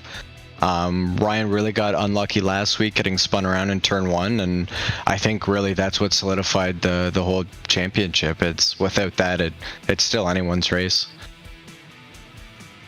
So what's next? More GT3 next season? F3 again? What's happening next? It'll be more GT3 next season. This is my bread and butter car. I cannot race Thursdays anymore because I'll have the little miss to take care of. So we'll watch some F3 for sure, but I'm unable to drive in it. Well, we wish you good luck and congrats again on the championship, and there's still one more race left in the season, so there's still one more win on the table. But for now, you are the champion. Congratulations. Thank you. Thank you for having me. No problemo. Nick McLaughlin, champion, and will be defeated by me in Montreal in the F3 car on Thursday night. But you didn't hear that from me. In P2 and AM on the podium. I believe this is your best result of the season. 2nd place has to feel pretty good. You were clean and green the whole way. P2, it feels really good, especially on Suzuka. I mean, I did put in a lot of practice over the week. I was in the practice session. I saw Laughlin's time of 1:57, and I was like, "There's no way I can beat that time." And then as I'm driving, I see him in the distance just spun out, and I'm like, "Oh man, what happened?" And then I passed him, and then he was like right on me, and then I look in my mirrors, and all of a sudden he was gone. I was like, "Where do you go?" So how is the BMW here? I want to talk about that specifically because it doesn't seem like the car that everybody loves. Ryan Patrick was in the Lamborghini, Nick's in the Audi. You're in the BMW. What does the BMW feel like around Suzuka compared to all the rest? It gets a little bit challenging with the oversteer, but not as much as the Mercedes. If you just have to be like very smooth and look ahead at the S's or the beginning of the track, because if you just divert your eyes down to the track or in your mirrors during that section, it's very easy to spin yourself around. And one more thing before we let you go. I just remembered I wanted to ask you about this. That pit cycle, you jumped Alexandre Breton, you jumped Clayton Ham. What was the key there? What was the key to jumping up into 2nd in that pit cycle? I wasn't too sure if I was gonna do another lap and do the overcut, because I'd never actually done the overcut on this track before. But as I was watching my fuel and seeing how hard they were battling, I knew that if I could just kind of stay back a little bit, save some fuel, I could possibly get an extra lap in and overcut them. When I did pass the pits, though, looking at my relative, I was very surprised on how far I was, or how far the gap was. It was like 4 seconds, I believe. I don't know if they were still battling or not, but I was very impressed by the overcut. All right, well, congrats on P2 tonight, and we wish you good luck with 1 week left in the season. All right, thank you for broadcasting, guys. You guys have a good night. It's always easy when we're putting on good shows like this. That was Kwok Nin. One more in the AM class. Corey Precker from the back of the grid, disallowed from qualifying, drove all the way up to 6th. How did you do it? Oh boy, I don't even know how. Well, at first I just want to give a shout out to you, Joey, for I tuned into the broadcast during qualifying, so you were pumping me up, kind of you were talking about how I was gonna drive through the field, and I'm like, yes, that's exactly what's gonna happen. But I just got a really good undercut on everyone, a little bit of a heart attack at the end of the race with a little bit of fuel shortage, but I put it in a map 2 and was able to complete the end of the race. But I think I got a little bit of luck too. A lot of guys spinning out. This is a very difficult track. I finishing one position behind McLaughlin is a very good result for me, and I just as soon as I heard my crew chief go pit windows open, I dove right into the pits, and rest is history from there. I got a massive undercut on everyone. All right, well, congrats on P6 tonight, and we got one more race this season. You'll actually be able to qualify next week, I think, and we wish you good luck. Thank you, Joey. That was Corey Precker, who apparently I willed into 6th place. I'll take all the credit there. I'll make sure Corey gets no credit for his drive through the field. That was Corey Precker. Looks like we got one more. Ted Lowendick, welcome to the booth. We're going to do the world's shortest interview with you here because we got to get off the air. How race go? Uh-oh. I don't think Ted Lowendick can hear us here. Earth to Ted. There we go. Okay. All right. I got you. Sorry. Okay. I said this is going to be the world's shortest interview because we have to get off the air, but it's going to be long. No, that's fine. So I have one question for you. I got 3 words. Yeah. How race go? It was going great. And then I got in my pit and I said, oh, it says the fuel calc saying you're 1 extra liter that you're going to put in. I was like, sweet, clicked it down. As soon as I left the box, it's like, you're going to be 2 liters short. And I was like, okay. So the last lap, I think I ran the entire lap at half throttle. And then, yeah, we made it. Barely. But I don't know. I think I saved like 8 seconds doing that instead of going down pit lane. So, yeah, it worked.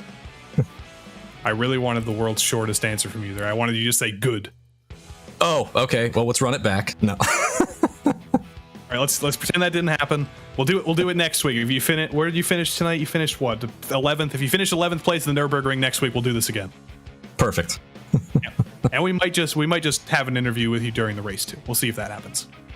Stay tuned for next week, and we'll see. Yeah. All right. Ted Lowendick, Raspberry Squashies en route to 11th place. World's shortest interview. I'm kicking you out of the booth now. Get out of here. Ted Lowendick, 11th place. Ewan, it was a party here in the interview booth, but it was a party in the race too. Absolutely, there was a lot of people today to get through. So good to speak to everyone though after that race. For now though, we look forward to next week. Nürburgring coming up, same time, same place next week. So make sure you join us for that. While none of the championships will be up for grabs anymore, there will still be 2 great races to watch as we've proved here tonight. So make sure you tune in to that race at the Nürburgring. However, that is going to be it for us here at the Precision Racing League and the GT3 Fixed and Sprint Series here at Suzuka. It's been a couple of great races, but once again, predictable winners in Danik Van Daly and Guillaume Levesque coming out on top and sealing their titles along with Nick McLaughlin as well. So make sure you join us for the Nürburgring next week, where there'll be nothing on the line at all, but just a lot of drivers looking to have a good race. It should be fun indeed. I've been Yola Leary. Joey Tebben has been alongside me. Hugo Louise has been behind the cameras. And until we see you again next week, it's goodbye for now.